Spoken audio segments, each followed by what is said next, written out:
कहते हैं गाय दूध तो देती है पर उसको दूहने वाला बछड़ा भी तो चाहिए ना।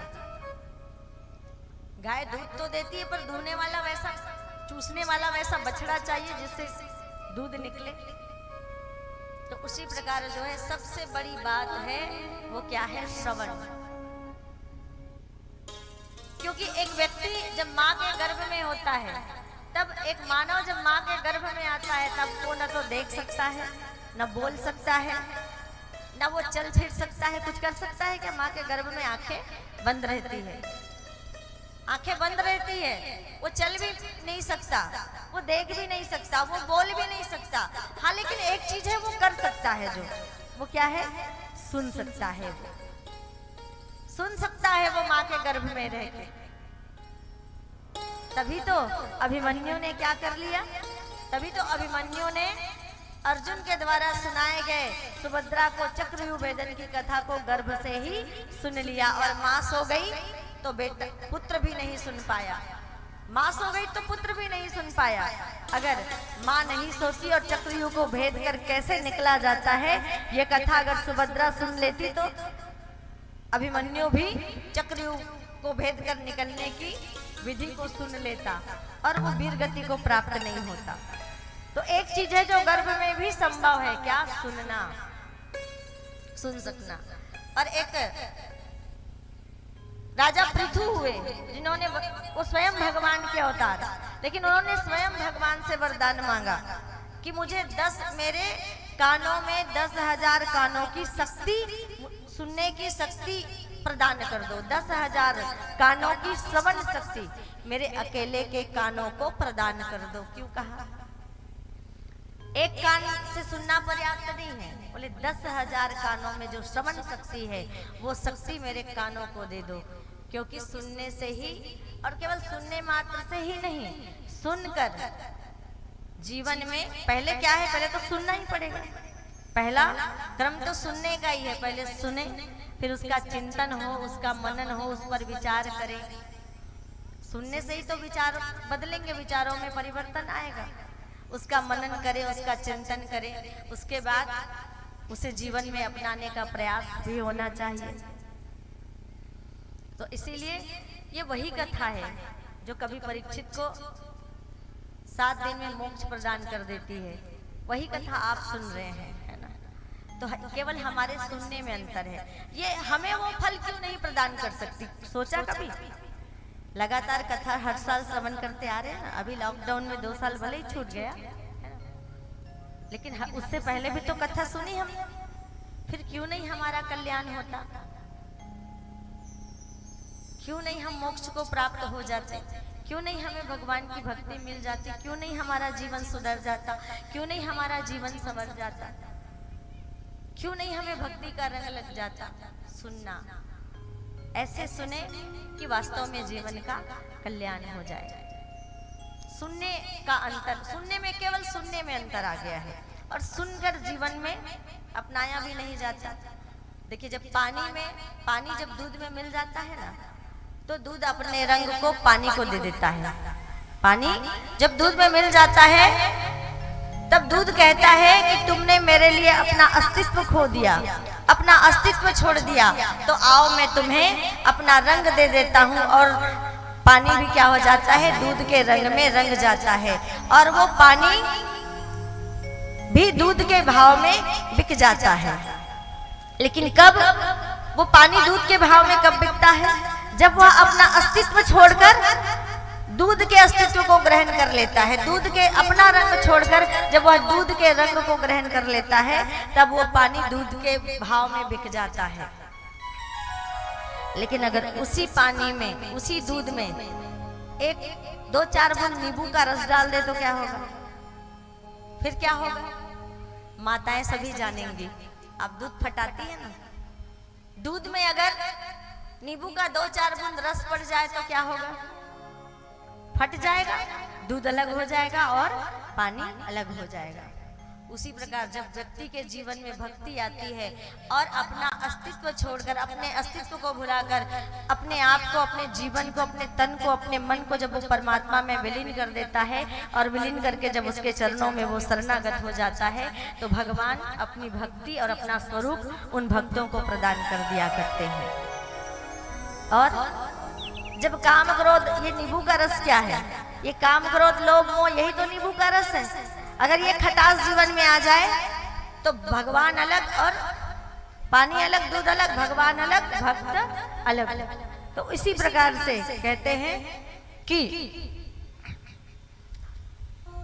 राजा परीक्षित आज यही भाव लेकर आए हैं कि इतना तो करना स्वामी जब प्राण तन से निकले, इतना तो करना स्वामी जब प्राण तन से निकले, गोविंद नाम लेकर बस प्राण तन से निकले। श्री गंगा जी का तट हो, यमुना का बंसी बट हो, श्री गंगा जी का तट हो, यमुना का बंसी बट हो, मेरा सांवरा निकट हो जब प्राण तन से निकले, मेरा सांवरा निकट हो जब प्राण तन से निकले। गंगा मैया कहती है वही गंगा जो सुखदेव जी के कमंडल से निकली है, उसी से तुम्हारा कल्याण होगा। इसलिए श्री सुखदेव जी महाराज के चरणों में जाओ। और आज ये राजा परीक्षित अपना सब कुछ, अपना सर्वस्व छोड़कर गंगा के किनारे आए हैं। 25,000 संतों का आगमन हो गया। ये शाम संस्मरणात् पुंसाम शुद्धवंती वैग्रहा किम पुनर्दर्शनम स्पर्शम पाद शौचना दिभि। 25,000 संत एक साथ आ गए। कहा राजा परीक्षित, हमने सुना है तुम्हें श्राप लगा है। परीक्षित ने कहा कि ये श्राप नहीं हो सकता। अगर ये श्राप होता तो इतने सारे संतों का दर्शन एक साथ मुझे नहीं होता। मुझे तो ऐसा लगता है कि मुझे कोई आशीर्वाद मिल गया है, एक साथ इतने सारे संतों का दर्शन मुझे मिल रहा है, ये श्राप नहीं हो सकता। अब इतने 25,000 जो संत आए हैं, किसी से राजा परीक्षित ने नहीं कहा कि मेरी मृत्यु को आप टाल दें, ना उन संतों ने कहा कि हम आपकी मृत्यु को टाल देते हैं। सभी सक्षम थे और ये बात राजा परीक्षित को भी पता थी, लेकिन ना राजा परीक्षित ने उनसे अपनी मृत्यु टालने की बात कही, ना उन संतों ने ये बात राजा परीक्षित से कही। लेकिन किसी के पास 7 दिन में मुक्ति का उपाय नहीं है।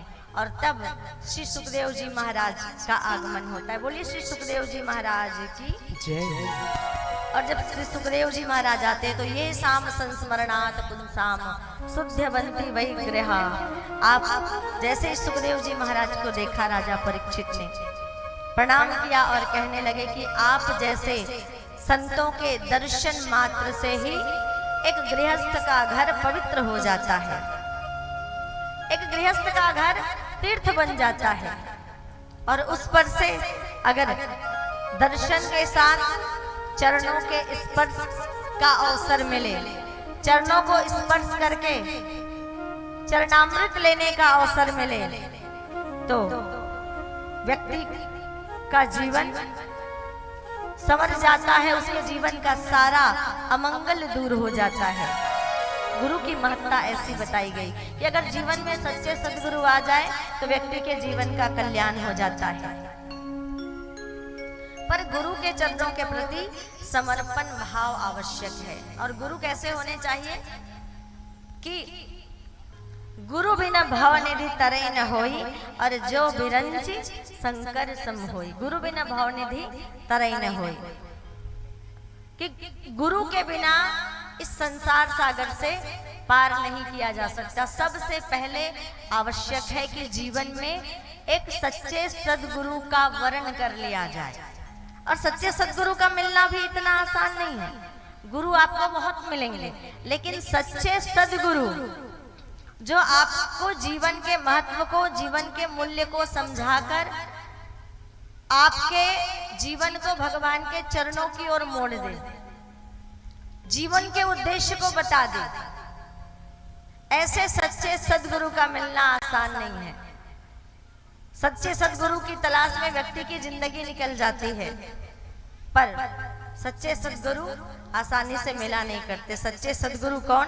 सच्चे सदगुरु श्री कबीर साहिब जी महाराज, जिन्होंने समाज में फैले आडंबर को दूर करने के लिए न जाने कितने तरह के उपाय किए।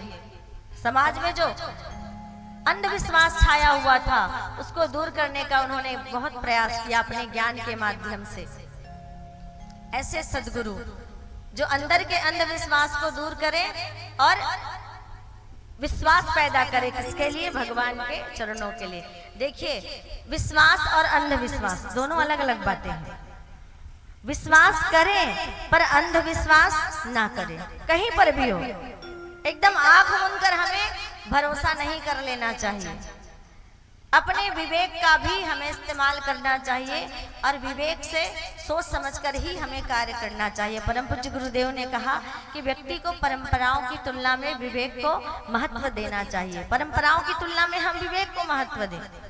और परंपरा तो ना जाने कब से क्या क्या चली आ रही है, पर हर परंपरा हर समय के लिए प्रासंगिक थोड़ी होती है। हर परंपरा हर समय के लिए प्रासंगिक नहीं होती। परंपराएं भी बदलती है, बदली जा सकती है, और बहुत सारी परंपराएं बदली है हमारे समाज में और आगे भी बदलती रहेंगी। इसीलिए तो कहा कि परिवर्तन प्रकृति का एक नियम है। जैसे जैसे जैसे दुनिया बदलती आगे बढ़ती जाएगी, फिर बदल होते रहेंगे, रहन सहन में, खान पान में, पहनावे ओढ़ावे में, है ना। देखिए, पहले का वातावरण कैसा था? पहले का वातावरण कुछ और ही था, आगे का और है। आगे आने वाले समय में वातावरण कुछ और ही हो जाएगा। तो बदलता तो धीरे धीरे सब कुछ है। तो इस प्रकार से श्री सुखदेव जी महाराज का पूजन किया। श्री सुखदेव जी महाराज का पूजन करके उन्हें बिठाया। तो आपको भी जीवन में एक सदगुरु जरूर वर्ण करना चाहिए। हर एक व्यक्ति को कहते हैं पानी पियो छान के और गुरु बनाओ जान के। पानी को छान के पिए, गुरु को जान के बनाए। गुरु होते हैं समर्थ रामदास की तरह। ये कौन है समर्थ रामदास? आपसे आपके ज्यादा दूर नहीं है समर्थ रामदास जी का मंदिर। कहाँ पर है? नासिक में। यहाँ से ज्यादा दूर नहीं है नासिक। नासिक में समर्थ रामदास जी का मंदिर है और समर्थ रामदास जी गायत्री के उपासक हैं। वहां पर गायत्री माता की आरती होती है उनके मंदिर में, उनके आश्रम में। आप जब त्र्यंबकेश्वर जाते हैं तो त्र्यंबकेश्वर जाने से पहले ये समर्थ गुरु रामदास जी का आश्रम आता है, जहाँ पर माँ गायत्री की पूजा होती है। वही उनका आश्रम है, वही उनकी भी पूजा होती है। और ये किसके गुरु हैं? शायद आपने नाम सुना हो, नहीं सुना हो, पर शिवाजी का नाम तो आप सब लोगों ने सुना हो, है ना। शिवाजी, ये शिवाजी के ही गुरु हैं। इन्होंने शिवाजी का ऐसा निर्माण किया कि माँ भवानी स्वयं प्रकट होकर शिवाजी को तलवार प्रदान करती है इस विश्व वसुधा की रक्षा के लिए। ऐसे शिवाजी के निर्माण करने वाले समर्थ गुरु रामदास। रामकृष्ण परमहंस को बहुत कम लोग जानते हैं, पर स्वामी विवेकानंद को बच्चा बच्चा जानता है। ये स्वामी विवेकानंद एक छोटे से बालक, एक गांव का गरीब बालक, ऐसा गरीब बालक की कभी कभी घर में खाने के भी लाले पड़ जाते थे। ऐसे गरीब बालक का निर्माण करके उसे विश्व वंद्य बना देने वाले, उसे संसार में पूजनीय बना देने वाले, संसार में उसे महापुरुष बना देने वाले कौन? रामकृष्ण परमहंस, जिन्होंने विवेकानंद का निर्माण किया। एक गुरु ऐसे थे जिन्होंने एक साधारण से बालक का निर्माण किया, उनको विद्या दी, उनको शिक्षा दी, उनको शस्त्र का ज्ञान कराया, उनको शास्त्र का ज्ञान कराया। दोनों चीजों का, शस्त्र का भी ज्ञान और शास्त्र का भी ज्ञान, दोनों का ज्ञान कराया। और दोनों का ज्ञान करा के ये सिद्ध कर दिया कि व्यक्ति जन्म से नहीं, व्यक्ति कर्म से महान होता है। और व्यक्ति अपने कर्मों के आधार पर विद्या शिक्षा प्राप्त करके किसी भी पद को प्राप्त कर सकता है। ब्राह्मणत्व को प्राप्त कर सकता है, राजा के पद को प्राप्त कर सकता है, ऋषि तत्व के पद को प्राप्त कर सकता है, देवत्व के पद को प्राप्त कर सकता है। तो व्यक्ति की महानता जन्म आधारित नहीं होती, व्यक्ति की महानता व्यक्ति के कर्म पर आधारित होती है, व्यक्ति कर्म से। और ये बालक कौन? जो साधारण था, गलियों में खेला करता था,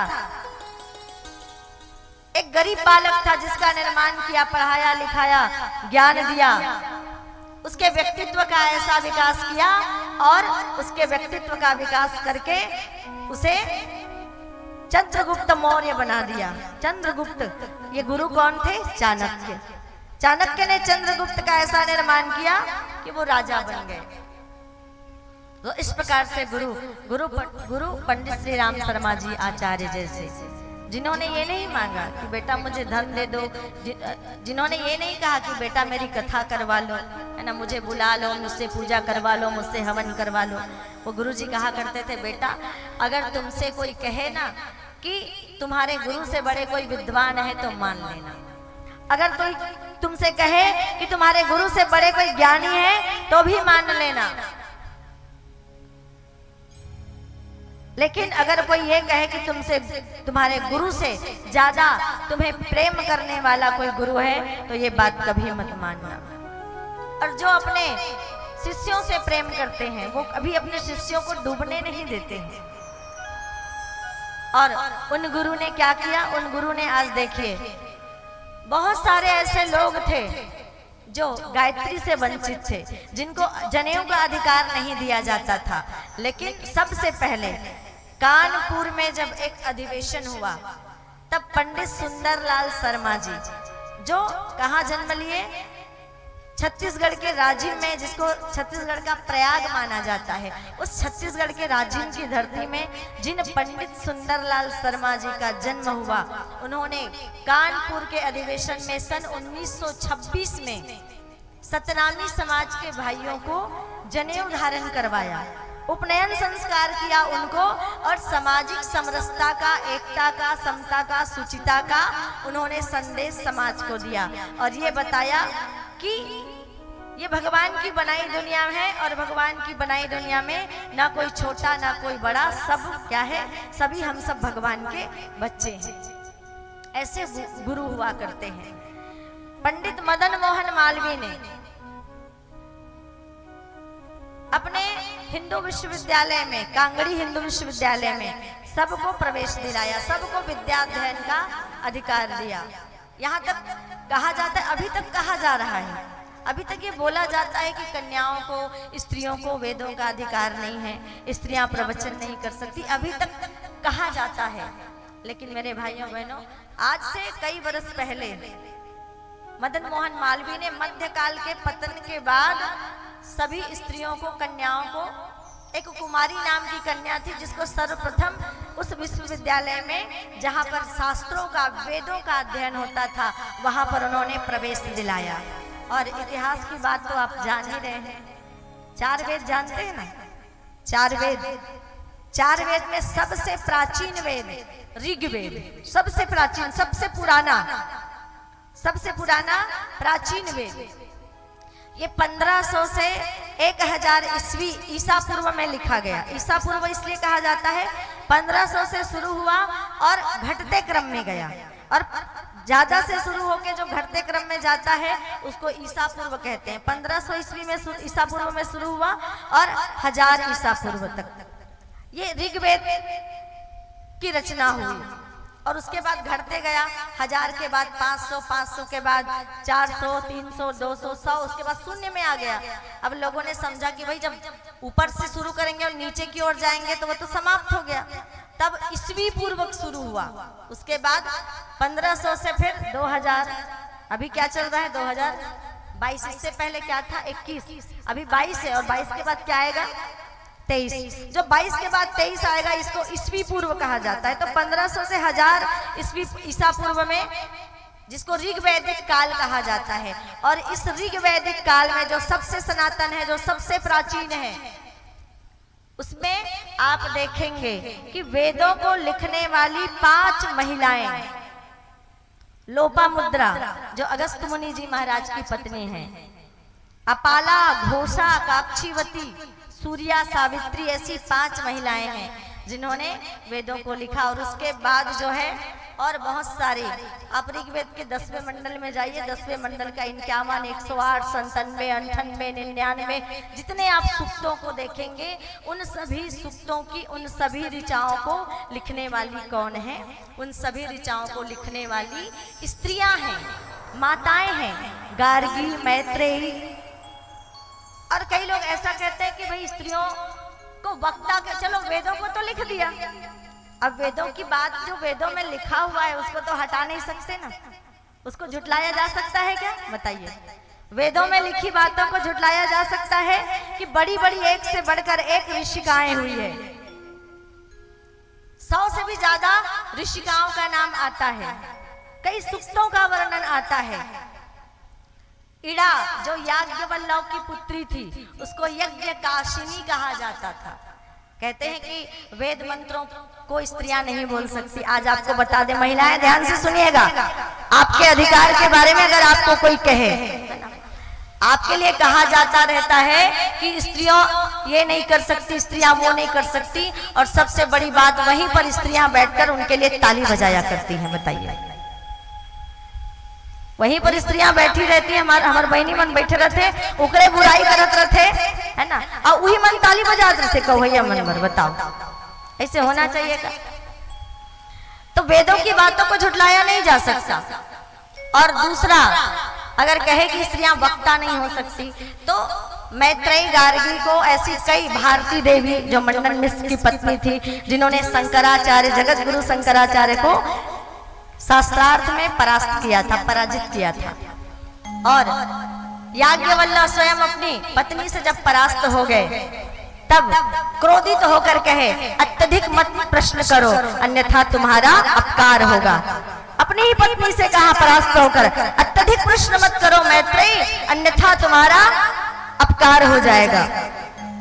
तो इस प्रकार से एक से बढ़कर एक वेद शास्त्रों में पारंगत स्त्रियों का वर्णन हमारे ऋग्वैदिक काल के ऋग्वेद में आता है। अब दूसरी बात कि उनके वेद मंत्रों पर बोलने का अधिकार, तो ईड़ा को, जो ईड़ा थी, याज्ञवल्क्य ऋषि जानते हैं, जिनकी पत्नी मैत्रेयी, उसी की बेटी का नाम था ईड़ा। ईड़ा को यज्ञ काशिनी कहा जाता था। और यज्ञ काशिनी वही ईड़ा कहती है कि पिताजी, मैं तुम्हारे लिए ऐसा यज्ञ करूंगी, ऐसे यज्ञ का आधान करूंगी जो आपके लिए सब तरह से मंगलकारी होगा, हर प्रकार से उत्तम फल देने वाला होगा। तो बिना मंत्र बोले यज्ञ संभव है क्या? बिना मंत्र बोले, यजुर्वेद में सारे यज्ञ के मंत्र हैं, बिना मंत्र बोले। और रामचरितमानस में भी वर्णन आता है, कई यजुर्वेद के में वर्णन आता है कि सीता, कौशल्या भी संध्या काल में प्रतिदिन स्वयं मंत्रोच्चार करके यज्ञ किया करती थी। तो बिना मंत्र बोले तो यज्ञ संपन्न हो नहीं सकता। स्वयं यज्ञ करती थी, ऐसा नहीं कि पंडित जी यज्ञ करते थे, स्वयं यज्ञ करती थी। और बृहदारण्यक में, बृहदारण्यक एक उपनिषद है जिसमें मैत्रेयी को, गार्गी को ब्रह्मवादिनी कहा गया। ब्रह्म मने वेद और वादिनी मने बोलने वाली, अर्थात ब्रह्मवादिनी अर्थात वेदों का प्रवचन करने वाली। ब्रह्मवादिनी का तात्पर्य वेदों का प्रवचन करने वाली, उसको ब्रह्मवादिनी कहा गया। ये किसने कहा? बृहदारण्यक में आद्य गुरु शंकराचार्य ने इसका ब्रह्मवादिनी का भाष्य करते हुए कहा कि वेदों का प्रवचन करने वाली। तो स्त्रियों के वक्ता होने का भी प्रमाण हमको मिल जाता है इतिहास में। तो इस प्रकार से, और माताएं, माँ वो है जिसको प्रथम गुरु कहा जाता है ना, और माँ के द्वारा कोई भी किया गया कार्य कभी जो है वो बेकार नहीं जाता है। क्योंकि एक माँ, अगर चाहे वो हमारी जन्म देने वाली माँ हो, धरती माँ हो, भारत माता हो, चाहे मंदिर में बैठी शीतला माता हो, माँ क्या है? माँ जननी है। और हर एक माँ हर कष्ट सहकर अपने सारे बच्चों को सुख प्रदान करने वाली होती है। सभी कष्टों, अपने संतान के सभी कष्टों को हरने वाली होती है माँ, है ना। यह देश था मुकुटमन जब थी महान नारी। यह देश क्या था? यह देश सरताज हुआ करता था। यह देश जो है वो जगत गुरु हुआ करता था। कब? यह देश था मुकुट मन जब थी महान नारी, तब ज्ञान युद्ध सब में छवि थी पुनीत न्यारी। तब हर क्षेत्र में यह देश जो है वो आगे था। ये जगत गुरु कहलाता था, विश्व का नेतृत्व करता कहलाता था। और बहनें आदिकाल में कभी पीछे नहीं थी। हाँ, मध्यकाल में थोड़ा सा समय ऐसा आ गया, परिस्थिति ऐसी आ गई कि मुगलों की नजरें अनाचारी अत्याचारी राजाओं की नजरें बहन बेटियों पर पड़ने लगी, तो घूंघट की प्रथा आ गई, जल्दी विवाह करने की प्रथा आ गई। ये अलग विषय है, पर आदिकाल में अगर देखें तो बहनें एक से बढ़कर एक हमारे इस हिंदू सनातन धर्म में हुई है, जिसको झुटलाया नहीं जा सकता। भाई अगर एकाध बातें आती है तो उसके लिए तो और बहुत सारी बातें हैं कहने के लिए। तो आइए, ये श्री सुखदेव जी महाराज के सामने राजा परीक्षित के सामने श्री सुखदेव जी महाराज बैठ गए हैं, आसन पूजन हो गया है। अब सबसे पहले श्री सुखदेव जी महाराज अपने कल्याण के विषय में पूछते हैं, और अपने कल्याण के विषय में अपने कल्याण के साथ साथ सबके अतः पृच्छामि संसिद्धिम योगी नाम परमम गुरु, कहा कि हे आचार्यवर, मैं सबसे पहले आपसे निवेदन करते हुए आपको यह प्रश्न पूछना चाहता हूं कि अतः पृच्छामि संसिद्धिम योगी नाम परमम गुरु, आप ये बताइए कि पुरुष्य यतः कार्यम्रिय मानस्य सर्वथा, कि जल्दी मरने वाले व्यक्ति की मुक्ति का क्या उपाय है। जल्दी मरने वाले व्यक्ति की मुक्ति का क्या उपाय है, और 7 दिन में मरने वाले व्यक्ति की मुक्ति का क्या उपाय है। 7 दिन में हम सब जाने वाले हैं दुनिया से, क्योंकि 8वां दिन होता नहीं है। प्रेम से बोलिए राधे राधे। 8वां दिन होता है क्या? उंगली में गिन लीजिए, 7 ही दिन होता है। और इन्हीं 7 दिन में कोई न कोई एक दिन ऐसा आएगा जिसमें हमको भी इस धराधाम को छोड़कर जाना पड़ेगा। तो ये केवल राजा परीक्षित की मुक्ति का उपाय है क्या? उनकी तो मुक्ति का उपाय हो गया बरसों पहले द्वापर युग में। आज ये कलयुग में सुन रहे हैं। क्यों सुन रहे हैं? जिस कथा ने राजा परीक्षित को मुक्ति दिलाई बंधनों से, वही कथा हम सुनकर हम भी संसार सागर से मुक्त हो जाए, इसीलिए तो सुन रहे हैं ना, कि और कोई दूसरा उद्देश्य है। इसीलिए तो सुन रहे हैं कि हमें अपनी मुक्ति का उपाय जानना है कि हम क्या करें, क्योंकि ये मानव शरीर ही मुक्ति का द्वार है। बाकी देख लीजिए ना, कितने सारी योनियां हैं। कभी हाथियों के बीच कथा सुनी आपने? देखा उनको कथा का आयोजन करते, कि कभी शेर की, कभी कुत्ता की, कोई बिल्ली की, चूहा, किसी को भक्ति करते? नहीं, ऐसा किसी भी योनि में संभव नहीं है कि आप अपनी मुक्ति का मार्ग प्रशस्त कर सके, अपने प्रारब्ध को ठीक कर सके और आने वाले जन्मों को भी सुधार सके। ऐसा किसी योनि में नहीं है।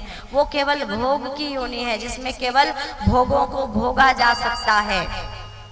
केवल ये मानव योनि है जिसमें हम अपने भोगों को भी भोगेंगे और भोगों को भोगते हुए अपनी मुक्ति का मार्ग भी हम प्रशस्त कर सकते हैं, उस पद को प्राप्त कर सकते हैं जिसके लिए हमें ये मानव जीवन मिला है। उस उद्देश्य की पूर्ति कर सकते हैं जिस उद्देश्य से हम इस धरती पर आए हैं, और ये केवल यही शरीर है। इसके बाद की क्या गारंटी है ना। जितने स्वर्गीय हो गए वो स्वर्गीय, जितने हुए वो स्वर्गीय कभी आके बताए कि वो स्वर्गवासी। हम भले लिख देते हैं स्वर्गवासी, हम लिख देते हैं स्वर्गवासी, पर वो जितने स्वर्गवासी हमारे दादा पर दादा, उन्होंने कभी आके बताया कि भैया स्वर्ग ऐसा है और तुम भी आ जाओ। और स्वर्ग अगर इतना अच्छा है तो उन्होंने कभी आपको कहा नहीं होगा कि भैया स्वर्ग अच्छा है, कहाँ धरती पे पड़े हो, दुख पा रहे हो, है ना, कष्ट सह रहे हो, तकलीफ पा रहे हो, आ जाओ स्वर्ग में हमारे साथ सुख भोगना। ऐसा कभी किसी के दादा पर दादा ने कहा होगा कि कहाँ? मेरे भाइयों बहनों, ये स्वर्ग और नरक कहीं संसार में कहीं ऊपर नहीं है, ये स्वर्ग और नरक धरती पर है। नरक के निर्माता भी मनुष्य है और स्वर्ग के सृजनकर्ता भी मनुष्य है। मनुष्य अपने कर्मों से, अपने व्यवहार से अपने घर को, अपने आसपास के वातावरण को स्वर्ग बना लेता है और अपने व्यवहार, अपने गलत आचरण से उसी घर परिवार, उसी समाज को नरक भी बना देता है। कहाँ आप स्वर्ग देखने जाएंगे? जहाँ पर सुख शांति समृद्धि है, आपस में प्रेम है, आपस में एकता है, जहाँ पर लोग मिलजुल कर रहते हैं, वहीं पर धरती का सबसे बड़ा स्वर्ग है। आप ऐसा मान लीजिए, वही स्वर्ग है। जहाँ शांति है, सुख है, वही स्वर्ग है। और जहाँ कला है, क्लेश है, ईर्ष्या है, द्वेष है, लोभ है, लालच है, वही तो नरक है। तो इसीलिए स्वर्ग के सृजन करता भी मनुष्य और नरक के निर्माता भी मनुष्य है। कहा जल्दी मरने वाले व्यक्ति की मुक्ति का उपाय। अच्छा, कितने लोग अपनी अपनी मुक्ति का उपाय जानना चाहते हैं? वैसे सुनेंगे तो सब, आप तो सुनेंगे ही, आप नहीं पूछेंगे तो भी। राजा परीक्षित ने तो पूछ लिया है और आप सब परीक्षित यहाँ पर बैठे हुए हैं। और वास्तव में कौन कौन चाहते हैं? अगर चाहता अपना कल्याण प्राणी, कितने लोग अपना कल्याण चाहते हैं? मुक्ति कहेंगे तो गड़बड़ हो जाएगा, आप फिर से वही सोच लेंगे कि मरना। इसलिए कितने लोग अपना कल्याण चाहते हैं? जरा हाथ ऊपर करें।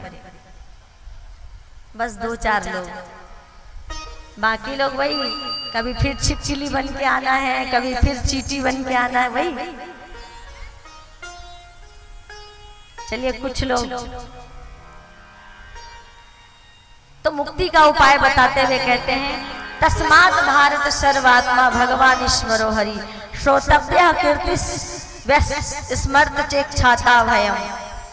कि तस्मात् भारत सर्वात्मा, कि जो व्यक्ति मरणासन्न है, अर्थात 7 दिन में जिनकी मृत्यु होने वाली है, ऐसे जो सर्वथा मरणासन्न है, अर्थात इस संसार में जितने भी प्राणी जन्म लेकर आए हैं वो सभी मरणासन्न हैं, एक दिन सबको मरना है। ऐसे व्यक्ति की मुक्ति का उपाय कहा, तस्मात् भारत सर्वात्मा। सर्वात्मा, जितनी आत्मा है वो सर्वात्मा को क्या करना चाहिए? सर्वप्रथम श्रोतव्य, भगवान की कथा का निरंतर श्रवण करते रहना चाहिए। कथा श्रवण कब तक? जब तक अंदर का मोह ना जाए। बिनु सत्संग न हरि कथा, तेहि बिना मोह न भाग। बिनु सत्संग न हरि कथा, तेहि बिना मोह न भाग। बिना सत्संग के भगवान की कथा नहीं मिल सकती, और जब तक भगवान की कथा नहीं मिलेगी अंदर का मोह नहीं जाएगा। तो बिनु सत्संग न हरि कथा, बोले भगवान की कथा का निरंतर श्रवण पान होते रहना चाहिए। फिर कहा कीर्तन, दूसरा श्रवण करते हुए भगवान का नाम संकीर्तनम। नाम संकीर्तनम यस्य सर्व पाप प्रणाशनम। भगवान के नाम का संकीर्तन व्यक्ति को करना चाहिए। फिर स्मरण, क्या करें? स्मरण करें। स्मरण मतलब हर घड़ी हर पल याद भगवान की बनी रहे हमारे जीवन में। जो अभय पद को प्राप्त करना चाहता है, जो अपने जीवन से मृत्यु के भय को निकालना चाहता है, उन सभी व्यक्ति को यही करना चाहिए। और कैसे? तो इसी को बहुत सरल रूप में बाबा तुलसीदास जी महाराज ने बताया कि कर से कर्म करहु विधि नाना, और मन राखहु जहाँ कृपा निधाना। कर से कर्म, अब ऐसा नहीं है कि कथा सुननी है तो दिन भर सुनते ही रहना है, बाकी और दूसरा काम नहीं करना है। कीर्तन करना है तो और दूसरा काम नहीं करना, ये नहीं। इसके लिए उपाय भी बता दिया कि कहा कर से कर्म करहु विधि नाना, और मन राखहु जहाँ कृपा निधाना। कहा आप काम करते रहिए, आपको काम करने के लिए मना नहीं कर रहे हैं कि आपको 24 घंटे केवल माला लेके ही बैठना है। आप जो भी काम करते हैं उस काम को करिए। जैसे हमारी माताएं घर में भोजन बनाती हैं, बर्तन धोती हैं, झाड़ू लगाती हैं, पोछा करती हैं, बहुत सारे काम आपके होते हैं ना घर में, बहुत सारी जिम्मेदारियां होती है माताओं की। होते कि नहीं होते? करतो ना काम, भोजन बनातो ना। वैसे ही हमारे भाई लोग कोई खेती का काम, कोई दुकानदारी का काम, कोई नौकरी चाकरी व्यापार व्यवसाय सब काम, और इस काम के चक्कर में भगवान का भजन नहीं हो पाता। हमने पूछा था पहले दिन कितने लोग 10 मिनट बैठते हैं भगवान के पास। आज एक बार फिर से पूछते हैं, हाथ उठाइएगा। कितने लोग सुबह रोज 10 मिनट बैठते हैं? हाथ उठाइएगा ईमानदारी से। ये भगवान का दरबार है। हाँ, कुछ लोग 10 मिनट, और बाकी लोग अच्छा। ऐसे कितने लोग हैं जो खाली अगरबत्ती जलाए और 1 मिनट में घुमाए और फटाफट स्टैंड में लगाए और चलते बने? ऐसे भी कुछ लोग होंगे ना, ऐसे भी लोग होंगे। तो देखिए 10 मिनट भी समय नहीं निकाल पाते हैं। तो इसीलिए उपाय बता दिया कि आप काम करते रहिए, आपको काम छोड़ना नहीं है। लेकिन क्या करना है कि जो भी काम, भोजन बना रहे हैं, चाहे दुकानदारी कर रहे हैं, चाहे घर में बैठे हैं, चाहे हल चला रहे हैं, कोई भी काम हमारा हो रहा है और उस कार्य को करते करते हरे रामा रामा रामा हरे हरे। एक बार गाइए तो, आदत लगाइए। आदत नहीं है ना बोलने की, लगाइए आदत। बोलिए, गाइए हरे रामा। बजाना बिल्कुल मत, आवाज इधर से आनी चाहिए। मैं माइक हटा के बोलूं, मेरी आवाज फिर भी आप सबसे ज्यादा होगी। और आप इतने सारे लोग बैठे हैं और बिना मोल के, है ना, तेरा कुछ लगेगा मोल, कहते हैं ना, तेरा कुछ न लगेगा मोल। कुछ पैसा वैसा मांग रहे हैं कि आपको नाम के बदले, भैया आप इतना दो, उसके बाद आप नाम ले सकते हो, ऐसा कहा जा रहा है क्या? बिना मोल के आपको मिल रहा है ना। तो बोलिए ना फिर एक बार अच्छे से, हरे रामा। क्या बात, जय हो। रामा रामा हरे हरे, हरे कृष्णा कृष्णा कृष्णा कृष्णा हरे हरे, हरे कृष्णा कृष्णा कृष्णा कृष्णा हरे हरे, हरे रामा रामा रामा हरे हरे। अब देखिए, अच्छा बर्तन मांजते हो जाएगा ना, ऐसा गा सकते हैं कि नहीं? काम करते करते दुकान में बैठे बैठे, जब ग्राहकी नहीं है, बैठे हैं, तो ये करते रहिए चिंतन। और चलिए कुछ लोग ये कर सकते हैं जिनको ये भजन पसंद है। आगे, अच्युतम केशवम कृष्ण दामोदरम। अच्युतम गाइए गाइए, आप ही लोग के लिए है। दामोदरम, अच्युतम केशवम कृष्ण दामोदरम, अच्युतम केशवम कृष्ण दामोदरम, राम नारायणम जानकी वल्लभम। राम नारायणम जानकी वल्लभम। कौन कहते हैं भगवान आते नहीं, कौन कहते हैं भगवान आते नहीं, आप मीरा के जैसे बुलाते नहीं। आप मीरा के जैसे बुलाते हैं। देखिए, आप इस बात की चिंता मत कीजिए कि आपका राग कैसा है। राग कहाँ देखा जाता है? जब कोई स्टेज में भजन गाने आते हैं, या जब कोई मंच में, स्टेज में अलग से गीत गाने आते हैं, तो वहां पे राग देखा जाता है।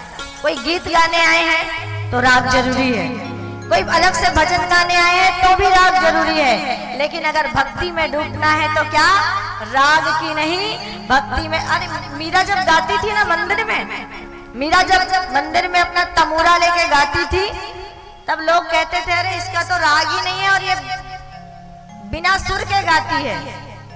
सुर नहीं था, राग नहीं था, लेकिन क्या था कि बिनु सत्संग न हरि कथा, ते बिना मोह न भाग, और मोह गए न राम पद, होई न दृढ़ अनुराग। क्या होना चाहिए?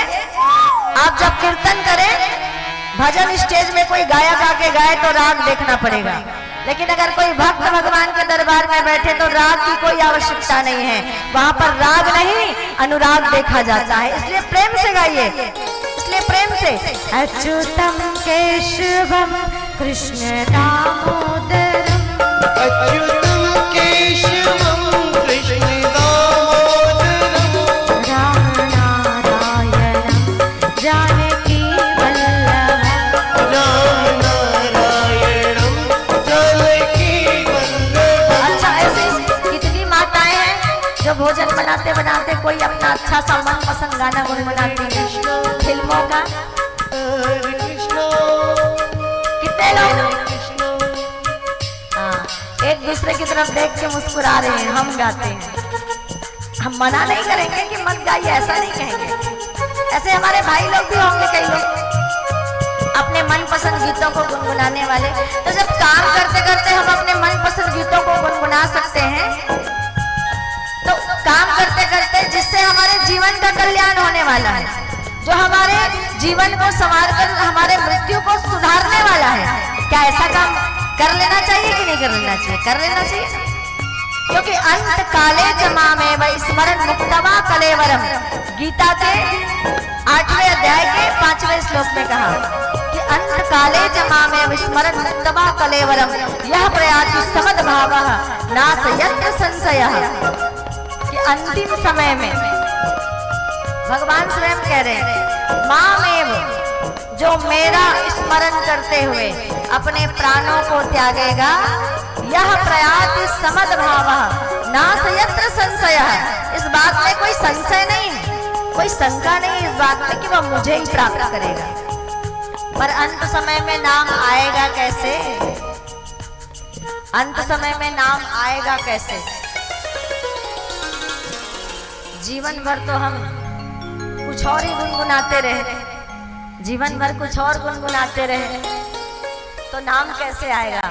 तो ऐसी आदत लग जाए जिभिया को कि आपको माला लेके भी नहीं बैठना है। ठीक है, कोई बात नहीं, आप 1 घंटा समय नहीं निकाल सकते, आधा घंटा, लेकिन 10 मिनट जरूर निकाल के बैठे। 10 मिनट प्रतिदिन भगवान ने हमें एक दिन में 24 घंटे का समय दिया है, एक दिन में 24 घंटे का, एक सप्ताह में 7 दिन होता है, एक महीने में 30 दिन, एक साल में 365 दिन। और कितने साल जीवन जीते हैं? कोई 80, कोई 90, कोई 70, कोई 75।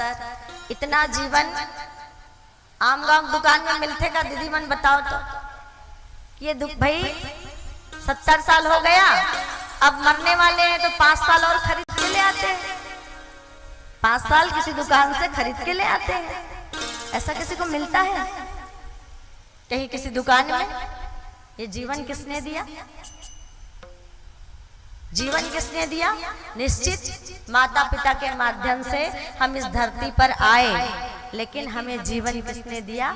हमें जीवन उसी परमपिता परमात्मा ने दिया है, और ये समय भी उन्हीं का दिया हुआ है। और लोगों को अक्सर ये कहते हुए सुना जाता है, देखा जाता है कि हमारे पास समय नहीं है। अच्छा ये बताइए कि कितने लोग रोज खाना खाते हैं? कौन कौन रोज खाते हो बताओ ना। अच्छा कोई नहीं खाओ तो ये 4 बजे के बाद सब बहन जी मन उठ के काबर जातो घर तरफ। 4 बजे जैसे ही 4 से 4:30 होते बहनी मन धीरे धीरे पूरा पंडाल ला खाली कर देते है ना। काबर जब खाओ नहीं तो भोजन का करवर बनाए बर जाते बताओ। रोज भोजन करते हैं ना, कितनी बार? 3 बार। 3 बार भोजन, सुबह दोपहर रात्रि। उसी प्रकार त्रिकाल संध्या का नियम हमारे शास्त्रों में बताया गया। 3 बार भोजन शरीर को ऊर्जा प्रदान करने के लिए, शरीर को बलवती बनाने के लिए, शरीर के विकास के लिए, और 3 बार भजन मन और आत्मा को, मनोबल और आत्मबल को ऊंचा उठाने के लिए 3 बार भजन, सुबह दोपहर और रात्रि संध्या काल। 3 बार जैसे भोजन, 3 बार वैसे ही भजन, त्रिकाल संध्या जिसको कहा जाता है। लेकिन हम ये कहते हैं कि चलिए आप 3 बार का नहीं, आप 4 बार खाइए, अपनी कमाई खाएंगे, हमें क्या 5 बार खाइए। आप 3 नहीं, आप 4 बार खाइए, पर आप कम से कम 3 बार नहीं, लेकिन कम से कम 1 बार 10 मिनट भगवान के पास जरूर बैठिए। तूने खूब दिया दाता, तेरा बहुत बड़ा उपकार, तेरा बहुत बड़ा उपकार, तूने खूब दिया दाता। एक कथा आती है, एक कथा आप सुनते हैं, अक्सर भजनों में गाया जाता है। एक गरीब व्यक्ति, एक निर्धन व्यक्ति, एक दुखी व्यक्ति माता दुर्गा के दरबार में आके विनती करते हुए रो रहा था कि माता मैं असहाय हूँ, मैं निर्धन हूँ, जीवन में बड़ी गरीबी है, बड़ा कष्ट है, बड़ा दुख है, बड़ी तकलीफ है। तब भूखों मरने की नौबत आ गई है, न खाने को अन्न है, कुछ भी नहीं है, जीवन कैसे चलेगा। वो रो रहा था, वही एक दूसरा व्यक्ति बैठा हुआ था। उन्होंने पूछ लिया, भैया जीवन में बड़ी गरीबी है? बोले हाँ है गरीबी। अच्छा तो ऐसा करो, भगवान ने सुंदर 2 आंखें दी है, देखने के लिए एक पर्याप्त है, एक दे दो। कई अंधे हैं इस दुनिया में जिनको एक आंख मिलेगी तो वो दुनिया देख पाएगा। करोड़ों रुपए में आपकी एक आंख भी खरीदने के लिए व्यक्ति तैयार बैठा है, क्या एक आंख बेचोगे? बोले अरे कैसी बात करता है, पूरी दुनिया की संपत्ति भी मिल जाए तो भी अपनी आंख ना बेचो। अच्छा चलो ठीक है, आंख मत बेचो, एक किडनी दे दो, 2 किडनी है, एक में काम चल जाएगा, एक दे दो। उसके भी बहुत खरीदार हैं, लाखों रुपए दे के, अरबों रुपए दे के, क्या वो बेचोगे? बोले नहीं, वो भी बेचने के लिए तैयार नहीं हुआ। बोले एक हाथ दे दो, एक पैर दे दो। कहा भैया ये सब बातें इधर उधर की मत करो, मुझे अपना कोई शरीर नहीं बेचना है। तब उस व्यक्ति ने कहा, अभी अभी कुछ देर पहले गिड़गिड़ा रहे थे ना कि मुझे निर्धन गरीब बनाकर भेज दिया, देखो तुम्हारे एक एक अंग की कीमत कितनी है, एक एक अंग की तुम्हारी कितनी कीमत है कि अरबों रुपए में भी लोग तैयार बैठे हैं खरीदने के लिए। अब पूरे शरीर की कीमत लगा लो। और सुंदर हाथ दिया है, इस हाथ का उपयोग करो, मेहनत करो, पुरुषार्थ करो, और पुरुषार्थ के बल पर व्यक्ति चाहे तो आसमान से तारे भी तोड़कर ला सकता है। अपने पुरुषार्थ और अपनी मेहनत के बल पर व्यक्ति कुछ भी कर सकता है। हाँ एक चीज है जो पुरुषार्थ से नहीं मिलती, मेहनत से नहीं मिलती, भाग्य से मिलती है। वो क्या है? वो भगवान की मंगलमय कथा और भगवान की कृपा। कितना भी आप पुरुषार्थ करें, कितना भी आप धन लगा दें, कितना भी आप प्रयास करें, जब तक भगवान की कृपा नहीं होगी तब तक भगवान का सत्संग नहीं मिलेगा, उस सत्संग का अवसर हमें प्राप्त नहीं होगा। तो इसलिए हम निर्धन नहीं हैं। तो 23 घंटा और 50 मिनट ध्यान चाहूंगी सभी का। 23 घंटा और 50 मिनट आप अपने पास रखिए। भोजन 3 बार करते हैं ना, भोजन बनाने में 2-3 घंटा लगता है, 2 घंटा तो लगता ही होगा, 2 नहीं तो कम से कम 1 से 1.5 घंटा तो लगता ही है भोजन बनाने में। अब आधा घंटा सुबह खाने में, दोपहर में आधा घंटा, रात्रि में आधा घंटा, और कोई जल्दी जल्दी खा ले तो 15-15 मिनट। तो अगर 15 मिनट के बाद से भी हिसाब से तो 3 बार का 45 मिनट हो जाते हैं ना। तो 45 मिनट भोजन खाने में, 1 घंटा बनाने में, और उसके उत्पादन में, उसे घर तक लाने में 6 घंटे और परिश्रम करना पड़ता है। इतना सब करते हैं तो जिस परमात्मा ने इतना सुंदर जीवन दिया, उस परमात्मा के लिए क्या हमें 10 मिनट निकालना नहीं चाहिए? निकाल सकते हैं ना, निकाल सकते हैं, पर निकालना नहीं चाहते। निकाल तो सकते हैं लेकिन निकालना नहीं चाहते हैं। अब इसमें देखिए, अगर आप भगवान की उपासना करेंगे तो इससे भगवान, आप नहीं भी करेंगे तो भगवान का कौन सा आने जाने वाला है, भगवान का कौन सा नफा नुकसान होने वाला है। अगर आप उपासना करेंगे तो भी, नहीं करेंगे तो भी, नाम जपेंगे तो भी, नहीं जपेंगे तो भी, भगवान का इसमें कुछ बनने बिगड़ने वाला नहीं है, कुछ नफा नुकसान नहीं है। हमारा ही जीवन बनेगा, हमारा ही जीवन सुधरेगा, हमारा ही कल्याण होगा। ये जो नाम जप होता है, ये उपासना होती है, ये जो साधना होती है, ये आराधना होती है, ये किसके लिए होती है? ये हमारे स्वयं के जीवन के लिए होता है, हमारे अपने लिए होता है। तो आज से कम आज की कथा में ये आप संकल्प ले लें कि हम रोज भगवान के पास 10 मिनट बैठेंगे। एक बच्चा था, इंग्लिश मीडियम में पढ़ता था। एक दिन उनके गुरुजी ने उनको मंत्र सिखाया, वो भी अंग्रेजी में, क्योंकि इंग्लिश मीडियम स्कूल है। अब बच्चे से कहा कि जब रोज स्कूल आओ तो स्कूल आने से पहले ये मंत्र भगवान के पास बोल कर आना। अब वो बच्चा घर आया, और बच्चे घर की बात माने ना माने, स्कूल में जो सर मैडम होते ना उनकी बात जरूर मानते हैं। अब वो चल नहा के गया भगवान के पास अपने घर के मंदिर में। अब जाके प्रार्थना भूल गया। अब प्रार्थना भूल गया, बार बार याद करने लगा, अगर नहीं सुनाया नहीं गया, झूठ भी कैसे बोलूं, टीचर से डांट पड़ेगी, मार पड़ेगी। तो लड़के ने क्या किया, मंत्र तो भूल गया, पूरे 26 अक्षर बोल दिए, ABCDEFGHIJKLMNOPQRSTUVWXYZ। 26 अक्षर होते हैं अंग्रेजी में, सारा बोल दिया और भगवान से हाथ जोड़ के कहने लगा, भगवान टीचर जी ने जो मंत्र सिखाया था वो तो मैं भूल गया, सारे अक्षर आपके सामने मैंने बोल दिए। आपको जो मंत्र पसंद है, जो मंत्र अच्छा लगता है, आप स्वयं से बना लीजिए। सारे अक्षर आपके सामने हैं, स्वयं से आप बना लीजिए। तो भाव का भूखा हूं मैं, केवल भाव की प्रधानता है। कहीं कहीं पर मंत्र बोले जाते हैं पर उस मंत्र का कोई असर नहीं होता। ऐसे ही एक 3 अनपढ़ों की कहानी आती है। 3 अनपढ़ों की कहानी बताई कि 3 अनपढ़ थे, कुछ आता जाता नहीं था उन 3 अनपढ़ों को, लेकिन उसके मन में भावना जागी कि भगवान का दर्शन करना है। अब मंत्र तो कुछ आता नहीं था, तो क्या करे, उन्होंने बड़ी सरलता से, बड़ी निर्मलता से, बिना कुछ मंत्र बोले भगवान को पुकारा, सच्चे हृदय से भगवान को पुकारा। और उनके पुकार में इतनी पवित्रता, इतनी निश्चलता और इतनी सरलता थी, कोई घमंड नहीं था, एकदम सरलता थी। और बड़ी सरलता से उन्होंने हृदय की गहराइयों से भगवान को पुकारा, और ऐसी सरलता थी उसके पुकार में कि भगवान उनके सामने प्रकट होने के लिए मजबूर हो गए, और भगवान उनके सामने प्रकट भी हो गए, उनको दर्शन भी दिया। अब ये चर्चा गांव में फैल गई, जो बड़े बड़े पुजारी थे उनके बीच में ये बात चली गई, अरे हम तो इतने दिन से इतने मंत्र बोल रहे हैं, इतनी पूजा कर रहे हैं, हमें तो कभी भगवान का दर्शन नहीं हुआ। उन तीनों अनपढ़ों को बुलाया इन लोगों ने और पूछा, बताओ तुमने भगवान का दर्शन कैसे किया। तो उन्होंने कहा कि भैया देखो, हमें तो कोई मंत्र आता नहीं, हम तो पढ़े लिखे हैं नहीं, हम तो ठहरे गंवार।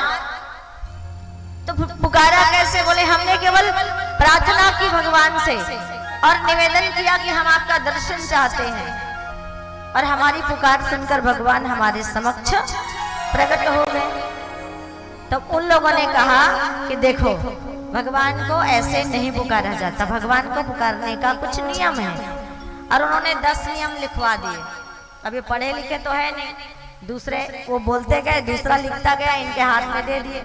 अब वो नियम लिखाने वाला व्यक्ति जो है वो चला गया, नदी उस पार जाना था, नदी में एक ही नाव थी, उसमें सवार हुए चले गए। उसके पश्चात पीछे से ये तीनों दौड़ते हुए आए, देखा वो महाराज जिन्होंने 10 नियम बताया था, 10 पॉइंट लिखवाया था, भगवान को पुकारने के जो 10 मंत्र लिखवाए थे, वो तो बीच नदी में है और नाव भी नहीं है। और क्यों जा रहे थे, बोले इनको छठवा वाला जो पॉइंट है ना, छठवा मंत्र, वो समझ में नहीं आ रहा था और यही पूछना चाहते थे। अब देखा कि नाव तो है नहीं, क्या करें, उनसे मिलना भी जरूरी है। तो फिर उन्होंने भगवान को पुकारा जैसे पहले पुकारा था। फिर भगवान ने प्रकट होकर कहा, बोले नाव की जरूरत नहीं है बेटा, मेरा नाम लो और मेरा नाम लेके चलो पानी में दौड़ो। भगवान का नाम लिया उन तीनों अनपढ़ों ने और पानी में दौड़ना शुरू किया, पानी के ऊपर। कभी किसी को दौड़ते देखा है? पानी, भगवान के नाम के सहारे ये पानी के ऊपर दौड़ने लगे।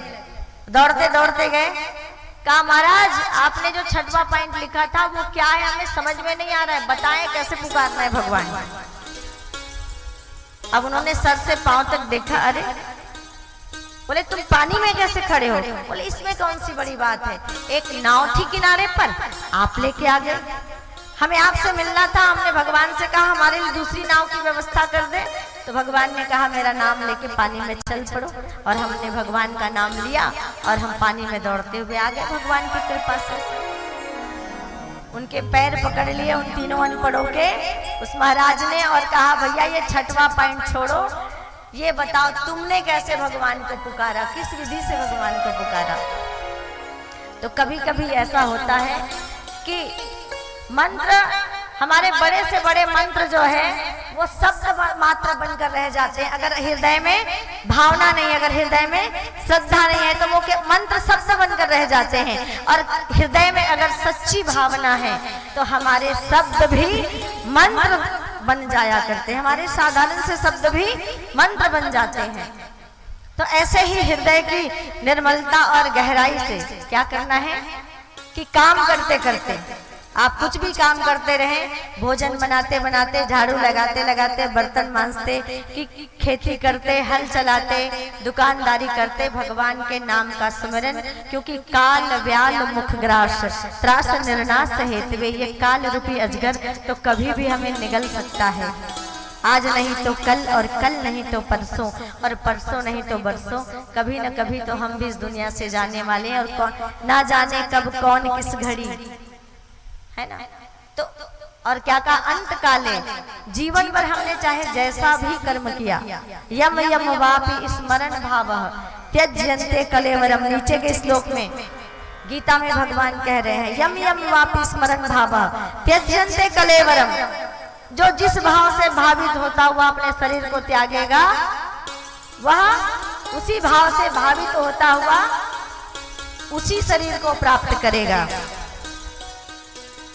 तो इसीलिए कि जीवन भर चाहे जैसा हमारा कर्म हो, अंत समय में गीता सुनाई जाती है ना। अगर कोई व्यक्ति बीमार हो तो लोग आपके मध्य प्रदेश में सुनाते हैं ना गांव में, कि कोई व्यक्ति अगर मरणासन अवस्था में आ जाए तो क्या पिलाते हैं, पंचामृत। पंचामृत पिलाते हैं ना, जिसको हम लोग छत्तीसगढ़ी में पांचों अमृत कहते हैं ना। पंचामृत पिलाते हैं, गाय का दूध, गाय का घी, गाय का गोबर, गाय का मूत्र और एक तुलसी दल, ये सारे सब मिला के पंचामृत उसको पिलाते हैं। और फिर उसके बाद क्या करते हैं, गीता सुनाते हैं। गीता किस लिए, गीता योग शास्त्र है, रामायण प्रयोग शास्त्र है। प्रयोग कि रामायण के एक एक पात्र अनुकरणीय है, जीवन में उतारने योग्य है, इसलिए प्रयोग शास्त्र। भागवत वियोग शास्त्र संसार के बंधनों से हमें छुड़ाती है और परमात्मा से प्रेम करना सिखाती है, इसलिए इसे वियोग शास्त्र और योग शास्त्र। गीता के ज्ञान के आधार पर व्यक्ति, एक जीव, एक आत्मा का मिलन परमात्मा से हो जाता है। अर्जुन मोहग्रस्त था, लेकिन गीता का ज्ञान जैसे हृदय में प्रकट हुआ वैसे ही भगवान से उसका साक्षात्कार हो गया, भगवान के विराट रूप का उसे दर्शन हो गया। तो गीता योग शास्त्र है।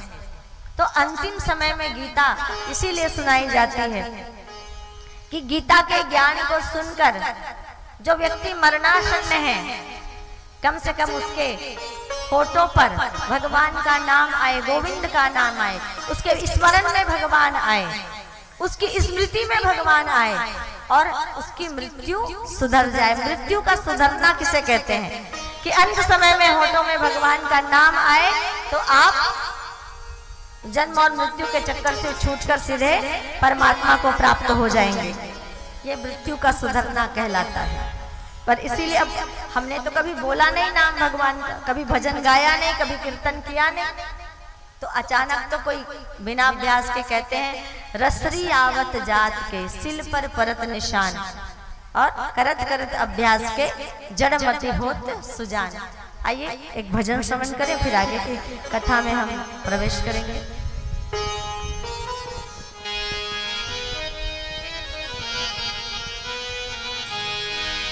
दुर्लभ माश जन्म है देहना बारंबार, तड़वर जो पता झरे बहुरे लला के डार। इसीलिए कि मानव जन्म दुर्लभ है और क्षण भंगुर है, और इस जीवन के रहते हरि नाम लेना बहुत ही जरूरी है। नाम रट ले बंदे हरि का, क्या भरोसा है इस जिंदगी का, नाम निकले बंदे हरि का।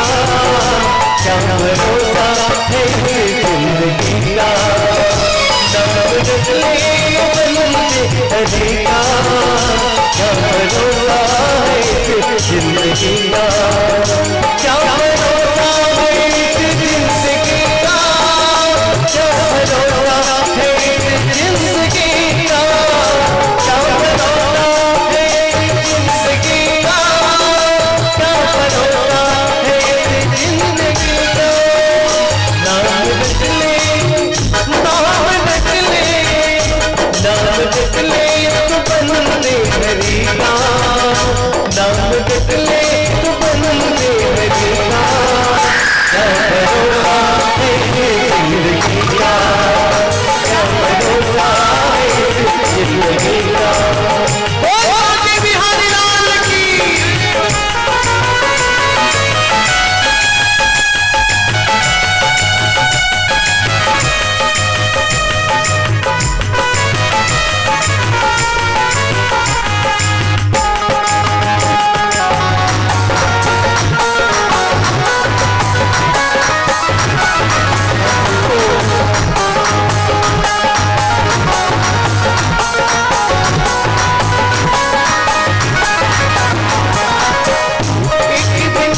चले थे घूमने और चलने कुछ अरमान थे। एक तरफ थी झाड़ियां और दूसरी तरफ शमशान थे। ठोकर लगी हड्डी को हड्डी के बयान थे। चलने वाले संभल के चल, हम भी कभी इंसान थे। सांस रुक जाएगी चलते चलते, समझ जाएगी चलते चलते। सांस रुक जाएगी चलते चलते, समझ जाएगी चलते चलते, समझ जाएगी चलते चलते, समझ जाएगी चलते चलते।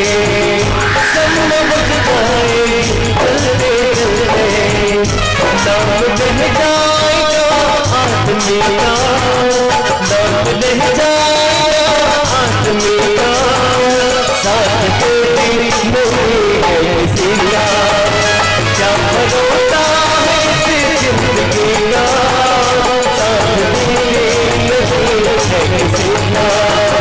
नाम निकले नाम निकले तो नाम निकले तो बंदे हरि का, नाम निकले तो बंदे हरि का।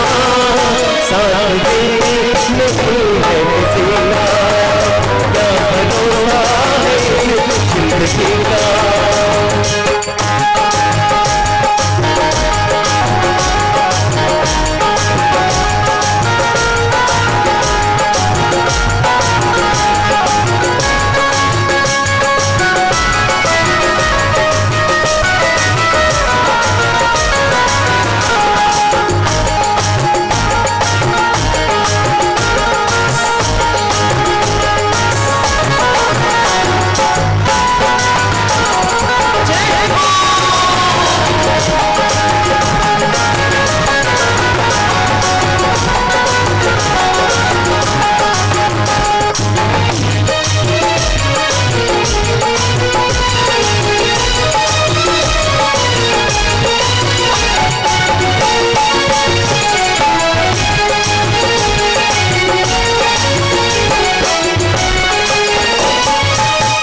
किसी काम का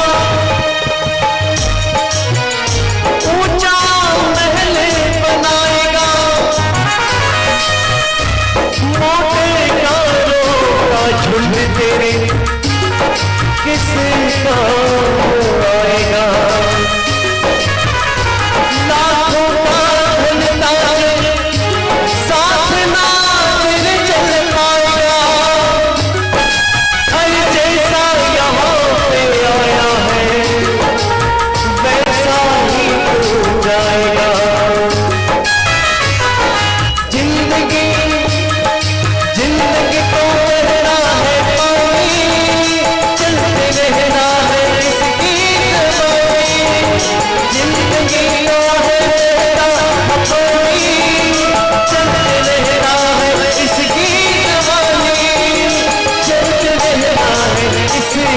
कमाने, चलते रहना है इसकी कमाने। दम निकल जाए हाथ मेरा, दम निकल जाए हाथ मेरा, नाम रख ले ओ बंदे हरि का।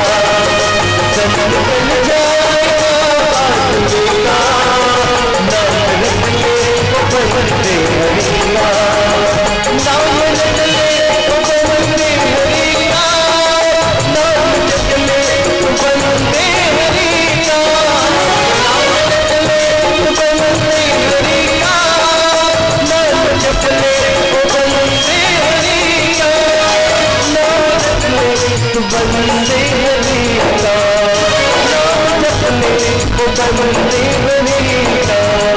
क्या भरोसा है, क्या भरोसा है, क्या भरोसा है इस जिंदगी का, साथ दे नहीं है किसी का। क्या भरोसा है इस जिंदगी का, साथ दे नहीं है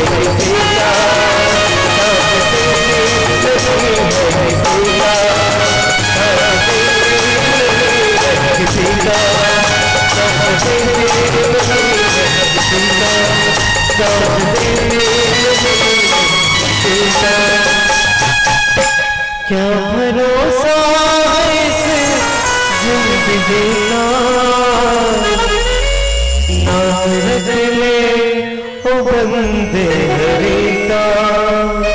राधे राधे, श्याम से राधे।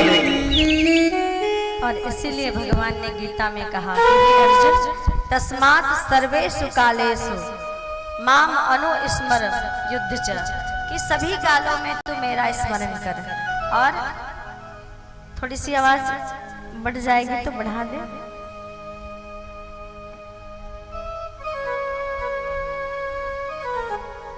और किनका ध्यान करें कि जिन स्वरूप के प्रति आप आस्थावान हैं, जिनको आप मानते हैं। हो सकता है यहाँ पर कोई भगवान सदाशिव के भक्त हो तो आप गा सकते हैं ना, ओम नमः शिवाय, ओम नमः शिवाय, हर हर बोले नमः शिवाय। आप ये भजन गा सकते हैं। कोई गायत्री के उपासक थे तो आप गायत्री मंत्र गा सकते हैं। पर कुछ न कुछ काम करते करते अगर अलग से आप समय नहीं निकाल सकते तो काम करते करते जैसा भी समय आपको मिले, अवसर मिले, आप ये कीर्तन गाते रहिए, गुनगुनाते रहिए, जिससे आपका कल्याण है। कहा ठीक है, अब ये तो करना है। हर एक व्यक्ति जो 7 दिन में जाने वाले, हम सब जाने वाले, उसका यही उपाय है कि हर घड़ी हर पल परमात्मा का चिंतन होना चाहिए। नवदा भक्ति के आधार पर जीवन होना चाहिए। 3 तो बता दिया, श्रवणम, कीर्तनम, स्मरणम, पाद सेवनम। चौथी कि चरणों का ध्यान, चरणों की सेवा। अब इसके बाद पूछा राजा परीक्षित ने कि मन कैसे लगेगा। मन तो बड़ा चंचल है, जिनको केवल निकृष्टताओं में आनंद आता है, जो अधोगामी प्रवृत्तियों की ओर हमेशा जाता है, उस मन को हम ऊर्ध्वगामी कैसे बनाएं, मन कैसे लगेगा। तो मन के लगने का उपाय बताया कि जितासनो जीत श्वासो जीत संगो जितेंद्रियः स्थूले भगवतो रूपे मनः संधार ये दिया। जितासनो, आसन प्राणायाम के माध्यम से क्या किया जा सकता है, अपने श्वासों पर काबू पाना। आसन प्राणायाम के द्वारा सांसों पर नियंत्रण, और सांसों पर नियंत्रण जब आ जाता है तो व्यक्ति अपने इंद्रियों पर काबू पाता है। जीतासनो जीत श्वासो जीत संगो जितेंद्रिय, संगो, और एक शब्द कहा गया संगो, संगति को जीते। अच्छी संगति में रहे, अच्छे लोगों के साथ में रहे, अच्छे लोगों के साथ हमारा उठना बैठना हो, जिससे हमारा व्यक्तित्व अच्छा बने, हमारा गुण कर्म स्वभाव, हमारा व्यवहार अच्छा बने। तो संगति को जीतना, और संगति को जीतकर अपने इंद्रियों को अपने बस में करके भगवान के सुंदर स्वरूप को अपने हृदय में बसाएं। इस ऐसे ही अष्टांग योग के द्वारा यम नियम कहते हैं, आसन प्राणायाम प्रत्याहार ध्यान धारणा और समाधि, ये 8 अष्टांग योग हैं। अष्टांग योग और अष्टावक्र को जो उसके पिता ने श्राप दिया था ना हर जगह से टेढ़े मेढ़े होने का, उसके श्राप देने का तात्पर्य भी यही था कि वो योग को उपलब्ध नहीं हो पाएगा। तो अष्टावक्र जी ने कहा था अपने पिताजी से कि आंगन के टेढ़े होने से चंद्रमा टेढ़ा नहीं हो जाता। आंगन आपका टेढ़ा है इसका मतलब ये थोड़ी कि चंद्रमा भी टेढ़ा है। इसीलिए शरीर को टेढ़ा कर सकते हो, मन टेढ़ा नहीं कर सकते। पर हमसे अष्टांग योग ना हो तो कम से कम भगवान का नाम लेकर अपने इंद्रियों को अपने बस में करने का प्रयास करें। इसके बाद कहा कि मन ऐसे लगेगा। और देखिए भैया, मन लगाने का कोई नियम तो है नहीं, ना कोई टाइम फिक्स है कि आज रात्रि के 12:10 में आपका मन लग जाएगा, ऐसे थोड़ी बताएगा कोई ज्योतिष भी नहीं बता सकता। आपको अपने प्रयासों से ही बार बार रसरी आवत जाते हैं सिल पर परत निशान, कहते हैं ना, आप अभ्यास करते रहें, बार बार नाम गाते रहें। और किसी चीज की जब ये आदत लग जाती है ना तो उसको फिर बोलना नहीं पड़ता, उसको कहना नहीं पड़ता, वो अनायास हमें पता भी नहीं होता और वो हमारे दिमाग में चलते रहता है, वो हमारे मुख में आते रहता है, वो नाम, वह बात। तो जब आदत लग जाएगी तो आपको कुछ प्रयास, 2-4 दिन आपको प्रयास लगेगा, 2-4 दिन आपको मेहनत लगेगी, आप बार बार भूल जाएंगे, फिर आपको याद करके वापस, अरे नहीं मुझे क्या करना है, मुझे काम करते करते भगवान का ध्यान करना है। इसके बाद जब आदत लग जाएगी तो सहज ही आपके मुंह से बरबस भगवान का संकीर्तन नाम निकलता हुआ चला जाएगा। फिर आगे राजा परीक्षित ने पूछा, भगवान किसको जल्दी मिलते हैं? क्या भगवान जल्दी स्नान करने वालों को मिलते हैं? ये परीक्षित पूछ रहे हैं, कैसे मिलेंगे भगवान? क्या जल्दी स्नान करने वालों को मिलेंगे? आचार्य सुखदेव जी कहते हैं, अगर भगवान जल्दी स्नान करने वालों को मिलते तो बंदर भालू कौन सा नहाते थे? ये रीछ वानर जिन्होंने भगवान को पा लिया, भगवान की कृपा पा ली, भगवान का साथ सानिध्य पा लिया, संगति पा ली, कौन सा नहाते थे? इसका मतलब ये नहीं कि कल से आप भी नहाना बंद कर दें, है ना। इतनी गर्मी में पसीना, फिर एक दूसरे के पास आप लोग बैठ नहीं पाएंगे। 1-2 दिन तो सेंट से काम चल जाएगा, है ना, 1-2 दिन सेंट से काम चल जाएगा, है ना। लेकिन कहते किसी संत ने एक सुंदर बात कही, तेल चमेली चंदन साबुन चाहे लगा लो सेंट, ये जीवन न परमानेंट, ये जीवन परमानेंट नहीं है। तेल चमेली चंदन साबुन चाहे लगा लो सेंट, ये जीवन न परमानेंट, ये जीवन परमानेंट नहीं है, किसी का याद रखना। ये किराए का घर है और कुछ दिन के मेहमान हैं, सबको जाना है एक दिन, ये जीवन परमानेंट नहीं है। तो कहा भगवान जल्दी स्नान करने वालों को भी नहीं तो निश्चित भगवान ज्ञानियों को मिलते होंगे। कहा भगवान पोथी पढ़ पढ़ जगमुआ पंडित भयानक होए और 2.5 आखर प्रेम का पढ़े सो पंडित होए। पोथी पढ़ते पढ़ते मंत्र रटते रटते माला फेरते फेरते व्यक्ति की जिंदगी निकल जाती है, एक जन्म नहीं कई जन्म गुजर जाता है। ज्ञानियों के विषय में हम सुनते हैं, ज्ञानियों के विषय में हम पढ़ते हैं, कोई 60,000 बरस, कोई 100,000 बरस, पता नहीं कोई करोड़ बरस माला फेरते फेरते बैठे हैं, शास्त्रों को रट के बैठे हैं, लेकिन आज तक भगवान नहीं मिले। तो भगवान और कहा का विद्या गजेंद्रस्य यादव पते रुगस्य किम पौरुषम। श्री सुखदेव जी महाराज कह रहे कि अगर ज्ञानियों को भगवान मिलते तो बताओ गजेंद्र की क्या विद्या थी? का विद्या गजेंद्रस्य यादव पते। तो कहा निश्चित भगवान फिर जाति देखते होंगे, जिनका जन्म सवर्ण में हुआ है, जिनका जन्म ऊंचे कुल में हुआ है, फिर उन्हीं को भगवान मिलते होंगे। तो एक सुंदर रैदास की कथा बता दी। रैदास मोची का काम करते, मोची अर्थात जूता सिलने का काम करते रैदास। और ये रैदास क्या करते, बड़ी गरीबी थी जीवन में, जूता सिलने का काम हाथ में लेकर रखते, जूता सिलते, उससे जो धन आता स्वयं के लिए उसका उपयोग करते, और जो धन बच जाता तो काशी की नगरी में रहते थे ये रैदास जी महाराज। काशी विश्वनाथ की नगरी में, बोलिए काशी विश्वनाथ महाराज की। काशी विश्वनाथ की नगरी में रहने वाले रैदास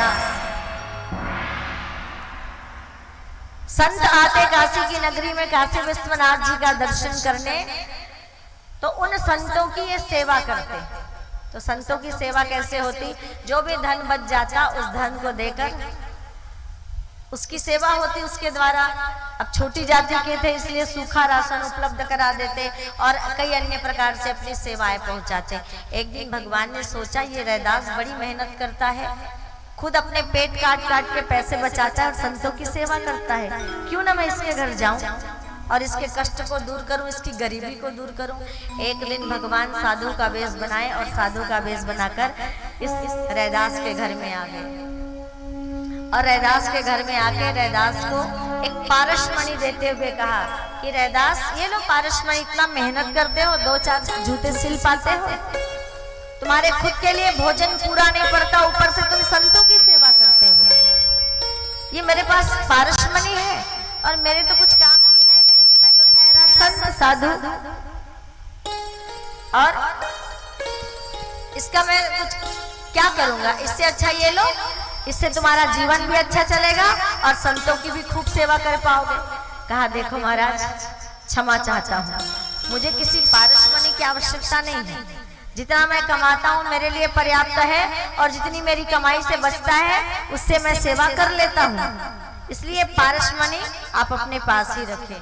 भगवान जो साधु रूप में आए थे बार बार जिद करने लगे, और बार बार जिद करने लगे, तो बहुत जिद करने के बाद रैदास ने उन साधु महाराज का अर्थात भगवान की बात रखने के लिए कह दिया कि ये घर का जो छप्पर है ना, छपरी, उस छपरी में रख दो, जब जरूरत पड़े तो निकाल लूंगा।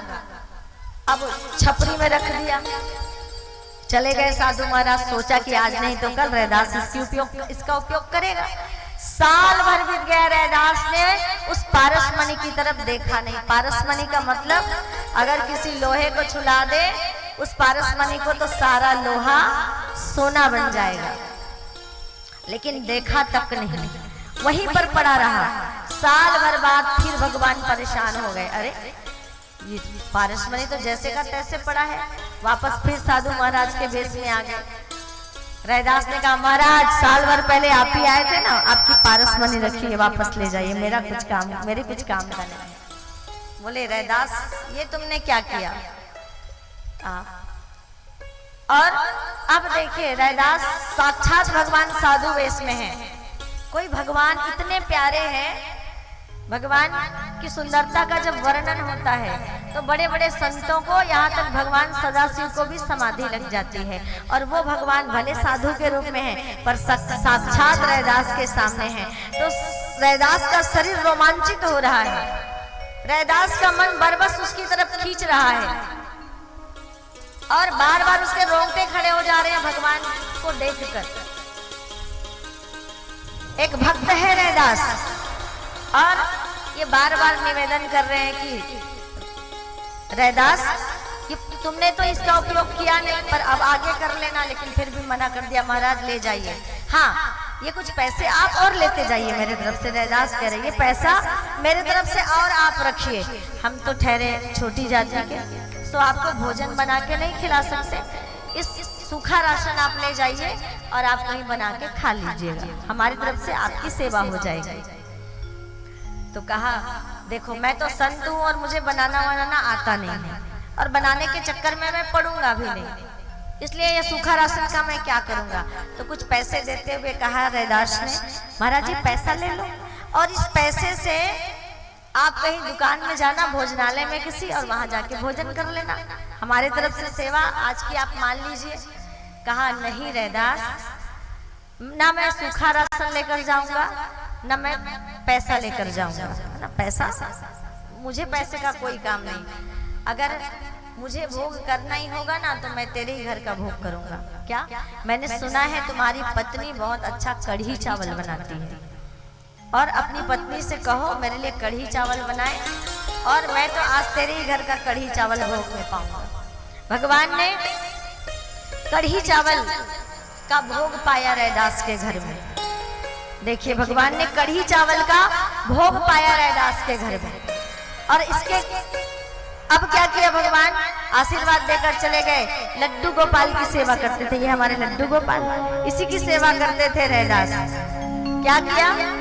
कैसा चमत्कार किया? दूसरे दिन जब प्रातःकाल लड्डू गोपाल को आसन से उठाया स्नान कराने के लिए, तो सोने के सिक्के मिले, और रोज का यही क्रम बन गया। रोज लड्डू गोपाल को उठाते, भगवान की कृपा से एक सोने का सिक्का मिल जाता रैदास को। चिमटी से उठाते रैदास, हाथ में नहीं पकड़ते, चिमटी से उठाते, और चिमटी से उठाकर गंगा नदी में उसको विसर्जित कर देते। उस धन को हाथ नहीं लगाया रैदास ने, चिमटी से उठाकर उसको गंगा नदी में समर्पित कर देते। ऐसे रैदास को एक दिन सोमवती अमावस्या के दिन दूसरे एक किसी सज्जन ने, उसके मित्र ने कहा चलो स्नान करके आते हैं गंगा नदी में। लेकिन उन्होंने कहा कि काम आज बहुत ज्यादा हाथ में मैंने लिया है, इसलिए जा नहीं पाऊंगा। एक प्रसाद दे दिया केले का, ये मेरी तरफ से गंगा मैया को समर्पित कर देना।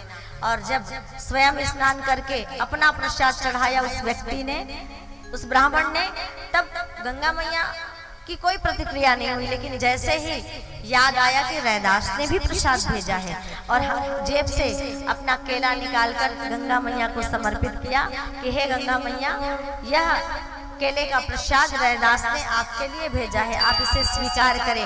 वैसे ही गंगा मैया में से अथाह जलराशि में से 2 हाथ बाहर निकल आए और रैदास के प्रसाद को ग्रहण किया। अब इनके घर साधु संत आने लगे, इनकी प्रसिद्धि बढ़ने लगी, और एक कंगन दे दिया गंगा मैया ने रैदास को देने के लिए। कंगन हीरे मोती से जड़े थे। उस ब्राह्मण को उसके मन में लालच आ गया, उन्होंने कंगन दिया नहीं, सुनार को बेच दिया कंगन को। और वही कंगन एक था, तो सुनार भी क्या करे, राजा का जन्मदिन था काशी के राजा का, उसको भेंट भेज दिया। राजा कंगन का क्या करे, पत्नी को दे दिया। अब पत्नी ने कहा एक का क्या करूंगी, दूसरा भी चाहिए। अब बात वापस घूम के आई, कहा ये कंगन कहाँ से आया? राजा ने कहा सुनार ने दिया है। सुनार के पास आए राजा, सुनार ने कहा एक ब्राह्मण ने बेचा है। उसने कहा तो वो ब्राह्मण के पास गए, उन्होंने बताया कि भाई दूसरा कंगन तो है ही नहीं मेरे पास। अब भेद सारा खुल गया कि कंगन कहाँ से आया था। रैदास के लिए गंगा मैया ने दिया था, पर मन में लालच आया, इसलिए मैंने इसे अपने पास रखा, फिर बेच दिया। अब रैदास के पास आए, और रैदास के पास आकर राजा ने निवेदन किया, राजा रानी दोनों साथ आए कि रैदास एक दूसरा कंगन और दिला दो गंगा मैया से कहकर। तो वहीं पर बैठे बैठे रैदास ने गंगा मैया से निवेदन किया कि गंगा मैया, अगर मेरे मन में सच्ची पवित्रता निर्मलता है, अगर मैंने भगवान की सच्ची भक्ति की है, तो मुझे आपके तट पर जाने की आवश्यकता ना हो, आप मेरे इसी कठौते में प्रकट हो जाइए। और वो कठौता भी किसका था? लकड़ी का नहीं था, चमड़े का काम था। रैदास का चमड़े का ही कठौता था, और चमड़े के कठौते में ही वो जल भरा था, और उसी चमड़े के कठौते में गंगा मैया साक्षात प्रकट हो गई। और तब से ये बात समाज में चली कि मन चंगा तो कठौती में गंगा, मन चंगा तो कठौती में गंगा। उसी दिन से ये कहावत निकली। अब इस प्रकार से अब प्रसिद्धि बढ़ गई। अब प्रसिद्धि जब बढ़ी रैदास की, तो लोगों को वहां पर और जो भी पुजारी थे, जो भी और अन्य लोग थे, उनको ईर्ष्या होने लगी, इसका नाम हो रहा है, इसका गुणगान हो रहा है। उनसे सहन नहीं हुआ, राजा से शिकायत कर दी, ये मायावी है, बोले ये मायावी है, अब इसकी परीक्षा लेनी चाहिए। तो परीक्षा कैसे ले? कहा एक तरफ ये अपने, उन्हीं पंडाओं ने कहा कि एक तरफ अपने गोपाल जी को लेकर बैठेंगे अपनी गोदी में, एक तरफ हम अपने गोपाल जी को लेकर बैठेंगे गोदी में, और हम अपना मंत्र बोलेंगे, और ये अपना मंत्र बोलेंगे, और जिनके मंत्र में शक्ति होगी और जिनकी भक्ति में शक्ति होगी, भगवान क्या करेंगे? भगवान फिर कागी अपने सामने लेकर बैठेंगे और वो गोदी में आ जाएंगे भगवान उसकी, नाचते नाचते। दूर सामने गोपाल रख लिया और एक तरफ पंडित जी का गोपाल, एक तरफ रैदास जी का गोपाल, दोनों के लड्डू गोपाल सामने हैं। इन पंडितों ने मंत्र बोलना शुरू किया, जिसके लिए कहा जाता है कि भगवान मंत्रों के अधीन है। और मंत्र ऐसे विद्वानों के अधीन है, ऐसे बड़े बड़े विद्वान, मंत्रों को कहा जाता है कि भगवान मंत्रों के अधीन है। और मंत्र किसके अधीन है? उन ज्ञानियों के, उन विद्वानों के अधीन में मंत्र है, ऐसा कहा जाता है। अब देखिए, उन विद्वानों ने मंत्र बोलना शुरू किया, विष्णु सहस्त्र नाम का पाठ कर लिया और कई मंत्र बोल डाले भगवान को रिझाने के लिए। भगवान अपनी जगह से हिले तक नहीं। भगवान, ध्यान से सुनिएगा, भगवान अपनी जगह से हिले नहीं। कई मंत्र, मंत्रों के ऊपर मंत्र, मंत्रों के ऊपर मंत्र, मंत्रों के ऊपर मंत्र, हिले नहीं भगवान, टस से मस नहीं हुए भगवान। और जैसे ही रैदास ने 2 पद गाया, कोई मंत्र नहीं बोला। 2 पद गाया रैदास ने भगवान को पुकारने के लिए। अंदर से पुकार निकली तो रैदास जी के गोपाल छम छम नाचते नाचते रैदास की गोदी में आकर बैठ गए। कहा अब इन्होंने इल्जाम लगा दिया ये मायावी है। देखो, अब कोई बात नहीं बनी तो कह दिया मायावी, अब तो काशी विश्वनाथ सिद्ध करेंगे। तो काशी विश्वनाथ के पास गए। अब काशी विश्वनाथ के बाद बात हुई, राजा ने कहा कि दोनों अपने अपने तरीके से भगवान को पुकारना, भगवान काशी विश्वनाथ को। और काशी विश्वनाथ के गले में जो माला है, वो जिसके माला में गले में जाएगी उसकी भक्ति सच्ची मानी जाएगी। अब फिर विद्वानों ने रुद्राष्टक मंत्र बोलना शुरू किया। कौन सा मंत्र? रुद्राष्टक मंत्र बोलना शुरू किया। कई मंत्र बोले, सुबह से शाम हो गई मंत्र बोलते बोलते, मुंह सूख गया। इन विद्वानों का मंत्र बोलते बोलते भगवान टस से मस, उसकी माला हिली तक नहीं भगवान के गले की। फिर रैदास ने भगवान को भाव से पुकारा। 2 पद रैदास ने भगवान के लिए गाए और काशी विश्वनाथ के गले में जो माला थी वो माला निकल के रैदास के गले में आ गई।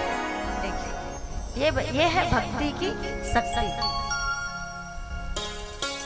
तो कई बार भगवान क्या है? भगवान का जाति विदृश्य यादव पते रुगस्य किम पौरुषम व्याध्यास्य चरणम ध्रुवस्य का वयो विद्या गजेंद्रस्य का अगर भगवान ज्ञानियों को मिलते तो गजेंद्र की क्या विद्या थी? भगवान अगर ऊंची जाति वालों को मिलते तो रैदास की क्या विद्या थी? कोई मंत्र नहीं बोला, रैदास ने भगवान को पा लिया। रैदास ने भगवान को पा लिया। कर्मा ने भगवान को जगन्नाथ के मंदिर में जाकर, कर्माबाई की कहानी जानते ना? कर्माबाई ने जाकर जगन्नाथ के मंदिर में खिचड़ी खिलाना चाहा, पंडाओं ने रोक दिया। कर्मा, तू नीची जाति की है। तब बाहर मंदिर के पट पर बैठे बैठे कर्मा ने पुकारा। भगवान जगन्नाथ मंदिर का पट छोड़कर कर्मा के सामने प्रकट हुए और कर्मा की खिचड़ी का भोग पाया। आप लोग जाते हैं जगन्नाथ? जाते हैं? आज भी सबसे पहला भोग किसका लगता है मंदिर में? कर्मा बाई की खिचड़ी का भोग लगता है सबसे पहले। और वो भगवान है जो जाति नहीं देखते, जिन्होंने भिलनी सबरी के जूठे बेर को खाया और उसे गले लगाकर उसका मान बढ़ाया। भगवान इन सभी वर्णों से, सभी जातियों से परे है भगवान। भगवान कौन है? भगवान मंत्रों के अधीन नहीं, मंत्रों के बस में नहीं है भगवान। अगर मंत्रों के बस में होते तो उन्हीं विद्वानों के सामने प्रकट होते कि नहीं? अगर मंत्रों के बस में होते भगवान, हाँ मंत्रों में अत्यधिक शक्ति है, पर मंत्र को बोलने वाला वैसा व्यक्तित्व चाहिए। जैसे शंकराचार्य थे, जैसे पंडित श्री राम शर्मा जी आचार्य थे, वैसे व्यक्तित्व चाहिए। मंत्रों में असीमित शक्तियां हैं, मंत्रों की शक्तियां कम नहीं है, पर मंत्रों के अधीन भी हो सकते हैं भगवान। लेकिन मंत्रों से भी बढ़कर किसके अधीन है? भगत बिना ये कुछ भी नहीं,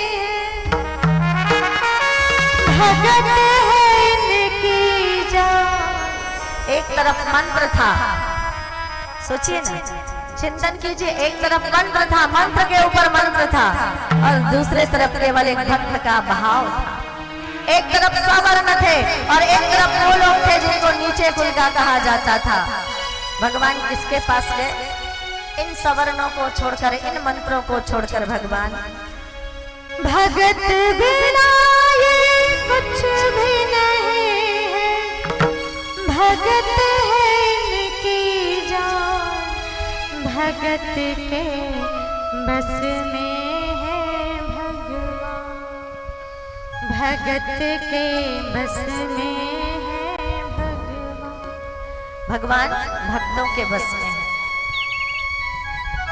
तो इसीलिए कहा का जाते विदृश्य यादव पते। इस संसार में भगवान ने वर्ण नहीं बनाए, भगवान ने जातियां नहीं बनाई, ये तो हम इंसानों ने एक दूसरे को बांटा है ना। जमीन बांटे, जायदाद बांटे, घर बांटी, संपत्ति बांटी, पैसा बांटा, रुपया बांटा, फिर रिश्ते बांटे। रिश्ते को बांटते बांटते हमने क्या किया?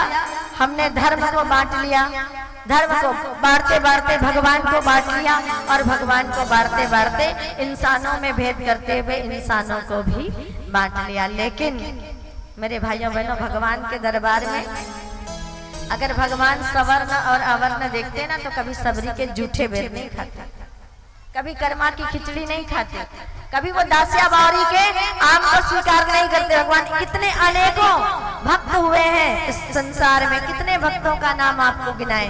अनेकों भक्त हुए हैं जिनकी भक्ति से वशीभूत होकर भगवान उनके समक्ष प्रकट हुए। हिंदू तो हिंदू, एक रारे था जिन्होंने पुकारा कि रारे करारे पड़ा है तेरे द्वारे, अगर हो हिंदुओं के नाथ तो मेरा कोई दावा नहीं। भगवान धर्म की सीमाओं में नहीं बंधे हैं, भगवान जातियों की सीमाओं में नहीं बंधे हैं। एक रारे मुसलमान था, पुकारा कि रारे करारे पड़ा है तेरे द्वारे, अटकी है मेरी नाव जरा मेरी सूद लीजिए, पड़ा है तेरे द्वार जरा सूद लीजिए। और आगे क्या कहा? आगे ध्यान से चाहूंगी कि हो अगर हिंदुओं के नाथ, हो अगर हिंदुओं के नाथ तो भगवान मेरा कोई दावा नहीं, मेरा कोई दावा नहीं, मैं चुपचाप वापस लौट जाऊंगा। आप कहते हैं कि आप अगर केवल हिंदुओं के भगवान हैं तो मैं चुपचाप वापस लौट जाऊंगा, मैं कोई दावा नहीं करूंगा, मैं कोई अधिकार आपके ऊपर नहीं जमाऊंगा। हो अगर हिंदुओं के नाथ तो मेरा कोई दावा नहीं, लेकिन हो अगर जगत के नाथ तो मेरी सुध लीजिए, हो अगर जगत के नाथ तो मेरी सुध लीजिए। और जब इस प्रकार से रारे ने पुकारा तो भगवान मंदिर से निकलकर फिर रारे के सामने, इसी जगन्नाथ की बात हो रही है, इनको भी पंडाओं ने रोका, तुम मुसलमान हो, तुम्हारी वेशभूषा बता रही है, तुम अंदर नहीं जा सकते। लेकिन कई ऐसे भक्त होते हैं, कई ऐसे लोग होते हैं, हमने ऐसे कई रामायणी को देखा। हमारे धमतरी जिला में एक रामायणी थे, अब्दुल जी जिनका नाम था। रामायण के मर्मज्ञ थे वो, एक एक चौपाई, एक एक दोहे को वो जानते थे और ऐसे सुंदर उसकी व्याख्या करते थे कि पूछो मत। ऐसे बहुत सारे लोग हैं। तो इसलिए कहा भगवान न जाति देखते हैं, न भगवान उम्र देखते हैं, न भगवान ज्ञानियों को मिलते हैं। का जाति विदृश्य यादव पते रुगस्य किम पौरुषम का विद्या गजेंद्रस्य कुब्जा या किमु तत्र रूपम अधिकम किम सुदामनो धनम। अगर भगवान धनवानों को मिलते तो भगवान दुर्योधन को छोड़ के विदुर की कुटिया में थोड़े ही जाते, अगर भगवान धनवानों को मिलते। तो इस प्रकार श्री सुखदेव जी महाराज कह रहे हैं। अब आगे की कथा आती है और आगे की कथा में श्री सुखदेव जी महाराज तृतीय स्कंद की कथा को बताते हुए कहते हैं कि किस प्रकार से कौरवों ने पांडवों को लाक्षागृह में जलाने का प्रयास किया, किस प्रकार से षड्यंत्र किया दुर्योधन ने कि लाक्षागृह में जलाएं और सारी झंझट हमारी दूर हो जाए। लेकिन जिन पर भगवान की कृपा है उनका कोई बाल भी बांका नहीं कर सकता। योजना बनाई थी दुर्योधन ने और इस योजना को सुनकर विदुर जी महाराज ने यही बात धृतराष्ट्र को समझाई। कहा कि धृतराष्ट्र महाराज, अन्याय की बेल पर कभी भी अमृत का फल नहीं लगता, इसलिए रोकिए अपने पुत्र दुर्योधन को। ज्यादा मोह अच्छा नहीं है, ये आपके अपयश का भी कारण होगा और आपके अपयश के साथ साथ कुल के विनाश का भी कारण होगा। इसलिए अब भी समय है, अब भी संभल जाइए, अब भी समझा लीजिए अपने पुत्रों को। अब भी कुछ नहीं बिगड़ा, सारी परिस्थिति संभल जाएगी, सब कुछ अपने हाथ में आ जाएगा। अगर एक बार आप अपने मोह का त्याग करके दुर्योधन को सही रास्ता दिखाएंगे, सही बात समझाएंगे, उनका सही मार्गदर्शन करेंगे। लेकिन उस समय भी धृतराष्ट्र मौन रहे और सिर झुका लिया। और यही बात जब दुर्योधन को पता चली कि आज विदुर काका मेरे पिता को समझा रहे थे, मेरे खिलाफ, उनको लगा कि मेरे खिलाफ भड़का रहे थे, तो विदुर काका का अपमान कर दिया। तो विदुर काका ने आज हस्तिनापुर को त्याग दिया और हस्तिनापुर को त्याग करके, मंत्री का पद त्याग करके वो चले गए वन में और एक छोटी सी पर्णकुटी बनाई और वहीं जाकर वो रहने लगे। अब भगवान ने सोचा कि चलो एक प्रयास मैं भी कर लूं, सबने तो कर लिया अपने अपने तरीके से। पितामह ने समझाया, बहुतों ने समझाया, लेकिन कहा कि मैं भी अपने तरफ से एक प्रयास कर लूं। भगवान ने सोचा आखिरी प्रयास, भगवान चाहते थे महाभारत ना हो, भगवान चाहते थे युद्ध ना हो, क्योंकि अगर युद्ध होगा तो वो किसी के हित में नहीं होगा, लाखों निर्दोष लोग मारे जाएंगे। जितने सैनिक सब निर्दोष ही तो हैं, सारे मारे जाएंगे। तो जैसा भी हो ये युद्ध टल जाए। और भगवान स्वयं शांति दूत बनकर, संधि दूत बनकर दुर्योधन की सभा में पहुंचे। और देखिए आज स्वयं तीनों लोकों के स्वामी भगवान, 16 कलाओं से परिपूर्ण जिसको कहा जाता है, वो भगवान दुर्योधन के समक्ष खड़े हैं और दुर्योधन से कह रहे हैं, दुर्योधन पांडव तुम्हारे अपने ही भाई हैं, आधा राज्य दे दो। दुर्योधन ने मना कर दिया, कहा 5 गांव दे दो। आधा राज्य से सीधा 5 गांव में आ गए भगवान, कहा 5 गांव दे दो। 5 गांव के लिए भी नहीं माना दुर्योधन, तो कहा चलो कोई बात नहीं दुर्योधन, 1 गांव दे दो। मैं नहीं चाहता युद्ध हो, इसलिए चलो 1 गांव दे दो और पांडव को मैं मना लूंगा, पांडव मेरी बात मानते हैं तो वो 1 गांव में भी संतुष्ट हो जाएंगे। तब दुर्योधन ने कहा सुच्यम अग्रे नैव दास्यामि बिना युद्धेन केशवः, कहा कि हे केशव, बिना युद्ध के मैं सुई के नोक के बराबर भी जमीन पांडवों को नहीं दूंगा। कौन समझा रहे हैं? उपदेशक बनकर कौन आए हैं? स्वयं भगवान। हमको लगता है, हम सबको ऐसा लगता है कि हमारे उपदेशक अगर कोई एकदम बड़े पहुंचे हुए हो तो उसका असर हमारे जीवन में हो, हमारा कल्याण हो, हमारा उद्धार हो। लेकिन मेरे भाइयों बहनों, यहाँ देख लीजिए उदाहरण, सबसे बड़ा उदाहरण। उपदेशक कौन है? कोई संत, कोई महात्मा, कोई साधु, कोई ब्राह्मण, कोई है? कौन है? स्वयं परमात्मा, तीनों लोकों के स्वामी आज उपदेशक बनके किसको उपदेश करें? दुर्योधन को। कुछ असर हुआ? कुछ असर हुआ? कुछ असर नहीं हुआ। जहां थे वहीं पर दुर्योधन खड़े रहे और क्या कहा कि हे केशव, मैं जानता हूं धर्म की बात, लेकिन धर्म में मेरी कोई रुचि नहीं और अधर्म से मेरी निवृत्ति नहीं होती, अधर्म मुझसे छूटता नहीं, धर्म को मैं अपना नहीं पाता। इसलिए उपदेशक चाहे कोई भी हो, जो भी उपदेशक होगा वो ज्ञान की बातें ही बताएगा, आपको भटकाएगा नहीं, ज्ञान की बातें ही बताएगा। लेकिन मेरे भाइयों बहनों, वो किस पर निर्भर करता है? वो उपदेश हमारे जीवन में कब फलीभूत होगा?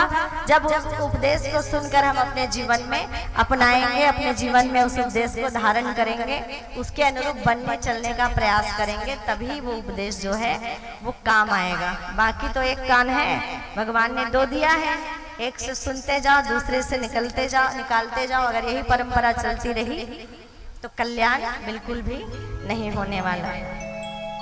कहा बिना युद्ध के सुई के नोक के बराबर भी जमीन नहीं दूंगा। अब इस प्रकार से दुर्योधन ने कपटपूर्ण मैत्री के भाव से क्या किया था, 56 भोग बनवाया था। और 56 भोग बनवाकर भगवान से कहने लगे, भगवान आप तो ये झंझट में मत पड़िए, आप 56 भोग लीजिए। तो भगवान ने कहा कि नहीं नहीं दुर्योधन, मुझे भूख नहीं है, और वैसे भी आज मेरा विदुर काका के घर निमंत्रण है। अब विदुर काका ने तो हस्तिनापुर छोड़ दिया है, सभा में खड़े हैं विदुर जी महाराज, सभा में खड़े हैं। विदुर जी सोचने लगे, अरे अब भाई आपका समय होता तो बात समझ में आती, मिलने के लिए दूर जाने की आवश्यकता नहीं है, कुछ बात करने के लिए हमारे पास टेलीफोन है, मोबाइल है। तो हम घर से निकलने से पहले जैसे हम आए यहाँ पर चुरली, पहले से ही फोन कर दिया था, हम 8-10 लोग रहेंगे, इतने लोग के लिए भोजन की व्यवस्था शाम का करवा के रखिएगा। तो आपको पता चल गया। विदुर जी सोचने लगे, मेरी और इससे तो कभी मुलाकात हुई नहीं, कभी इन्होंने मुझे भोजन के लिए कहा और कब मैंने इनको निमंत्रण दिया। स्वयं से कह दिया विदुर काका के घर निमंत्रण है, कब पधार जाए कोई ठिकाना नहीं इसका। विदुर काका निकले सभा से, कहे कुछ राशन पानी तो ले लूं, कुछ माखन मिश्री तो ले लूं। तो दुर्योधन ने दुर्भावना से क्या किया, अरे मेरे घर का भोजन ठुकराया है ना, आज इसे विदुर काका के घर भी भोजन नहीं मिलना चाहिए। इस भाव से मुनादी करवा दी हस्तिनापुर में, आज कोई भी विदुर को सामान नहीं बेचेगा, और जो सामान बेचेगा उसे दंड मिलेगा। सबने अपनी अपनी दुकानें बंद कर ली, सबने विदुर काका को सामान देने से मना कर दिया। और इधर भगवान, भगत बिना ये कुछ भी नहीं है, भगवान सीधे विदुरानी के घर, विदुर के घर पहुंच गए। पर्णकुटी में छोटी सी पर्णकुटिया है, अंदर से कुंडी लगी है, अंदर से दरवाजा बंद है। विदुरानी स्नान करके आके वस्त्र बदल रही है। भगवान दरवाजा खटखटाते हैं तो अंदर से विदुरानी कहती है कौन? इधर से भगवान कहते हैं मैं आया हूं काके कृष्ण, दरवाजा खोलिए। और ये कैसा सुंदर दृश्य है।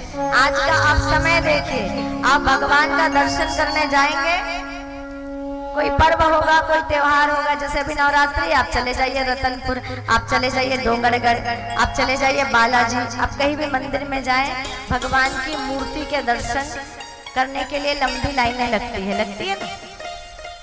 तिरुपति में आप जाएंगे तो 2-2 दिन लाइन लगाना पड़ता है। एक लाइन आपको मेहनत से करके भगवान, प्रतीक्षा करके भगवान का दर्शन होता है, एक लाइन ऐसा होता है। और एक लाइन टिकट वाला होता है ना, जिसमें आप टिकट कटा के शॉर्टकट तरीके से भगवान का दर्शन जल्दी पा सकते हैं।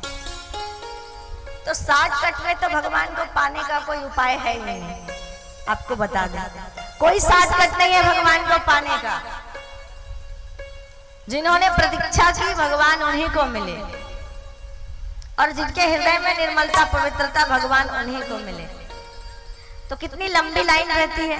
अब उसके बाद भी गाड़ी किराया करके जाते हैं, पैसा खर्चा करके जाते हैं, और जैसे मूर्ति के दर्शन का समय आता है, ध्यान चाहूंगी, मूर्ति के दर्शन का समय आता है, हमारे हाथ से पंडा महाराज जो भी वहां पे पुजारी होते हैं नारियल लेते हैं, दूसरी तरफ फेंकते हैं और आगे धक्का दे देते हैं। ऐसा होता है ना, प्रेम से बोलिए। फिर मन खराब हो जाता है, अतेक अतेक गाड़ी किराया करके गेन पैसा इकट्ठा हो गए, और बरोबर भगवान ला देखे तको नहीं सके, भगवान के ठीक से दर्शन घलो नहीं होई, और कहीं कहीं मांगो की मन्नत सोचे रहे तहु सब गे, मांगो की सोचे रहे तहु सब गे। फिर कहाँ से प्रार्थना होती है? मंदिर के बाहर से। मन खराब हो जाता है। इस कलयुग में भगवान के दर्शन, मंदिर मूर्ति के दर्शन दुर्लभ है। और एक वो समय था लोगों के अंदर ऐसी निर्मलता और पवित्रता।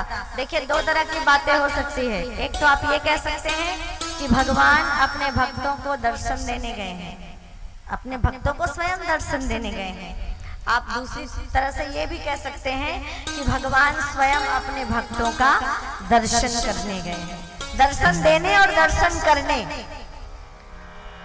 दरवाजा बंद है, विदुरानी कह रही है रुको कृष्ण, अभी मैं थोड़ा बिजी हूँ, अभी मैं थोड़ी देर में खोलती हूँ। तब तक भगवान दरवाजे पर खड़े रहे और जैसे ही दरवाजा खोला तो सुंदर भगवान का चेहरा देखा विदुरानी को, तो वहीं समाधि लग गई। हमारे सामने भगवान बैठे हैं, देखते हैं फिर भी इतने सुंदर भगवान बैठे हैं, उसके बाद भी कभी आगे देख रहे हैं, कभी पीछे, कभी ऊपर, कभी नीचे। लेकिन जैसे ही विदुरानी की नजर पड़ी है ना, और सुंदर जरी की पगड़ी मान, कितना सुंदर, सिर में जरी की पगड़ी लगी हुई है। आइए भजन के माध्यम से भगवान की सुंदरता का हम वर्णन श्रवण करेंगे। जरी की पगड़ी बांधे सुंदर आंखों वाला, कितना सुंदर लागे बिहारी, कितना लागे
नजर टिकी है। ये कहना भूल गई कि अंदर आओ कृष्ण, वहीं दरवाजे पर खड़े खड़े भगवान के सुंदर रूप को निहारने लगी।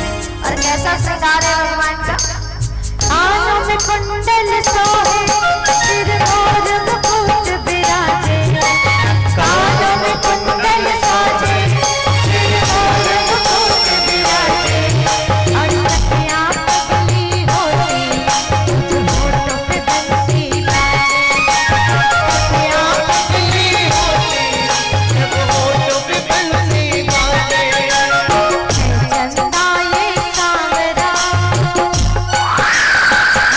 चंदा ये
भगवान के ऐसी सुंदरता को सुनकर भी, भगवान के गुणों की चर्चा को सुनकर भी जो भगवान से प्रेम न कर पाए। और कैसा श्रृंगार है, लट घुंघराले बाल तेरे कारे कारे गाल, लट घुंघराले बाल तेरे कारे कारे गाल, सुंदर श्याम सलोना तेरी देवी में ही जान, सुंदर श्याम सलोना तेरी देवी में ही जान, हवा में सर सर करता तेरा पीला कर मत वाला, हवा में सर सर करता तेरा पीला कर मत वाला, इतना सुंदर लागे बिहारी, इतना लागे प्यारा, इतना सुंदर लागे बिहारी, इतना लागे प्यारा, चले की पगड़ी मांगे सुंदर वाला, चले की पगड़ी मांगे सुंदर वाला, कितना सुंदर लागे बिहारी, कितना लागे प्यारा, कितना सुंदर लागे बिहारी, कितना लागे प्यारा, कितना सुंदर लागे बिहारी, कितना लागे प्यारा, सुंदर लागे मुख में माखन मलता तो बल घुटनों के चलता, मुख में माखन मलता तो बल घुटनों के चलता, और देख यशोदा माँ को देवों का मन भी जलता, देख यशोदा माँ को देवों का मन भी जलता। जो सुख यशोदा मैया को मिला ना, वो किसी भी देवी देवता को नहीं मिला। इसीलिए देख यशोदा माँ को देवों का मन भी जलता, देख यशोदा माँ को देवों का मन भी जलता। हाथ में तिलक सोहे, आँखों में काजर नारा, हाथ में तिलक सोहे आँखों में काजर डाला, इतना सुंदर लागे बिहारी, इतना लागे प्यारा, कितना सुंदर लागे बिहारी, कितना लागे प्यारा, चले की पगड़ी बांधे सुंदर आँखों वाला, चले की पगड़ी बांधे सुंदर आँखों वाला, कितना सुंदर लागे बिहारी, कितना लागे प्यारा, कितना सुंदर लागे बिहारी, कितना लागे प्यारा, चले की पगड़ी बांधे सुंदर आँखों वाला, चले की पगड़ी बांधे सुंदर आँखों वाला, कितना सुंदर लागे बिहारी, कितना लागे प्यारा, कितना सुंदर लागे बिहारी, कितना लागे प्यारा, कितना सुंदर लागे बिहारी, कितना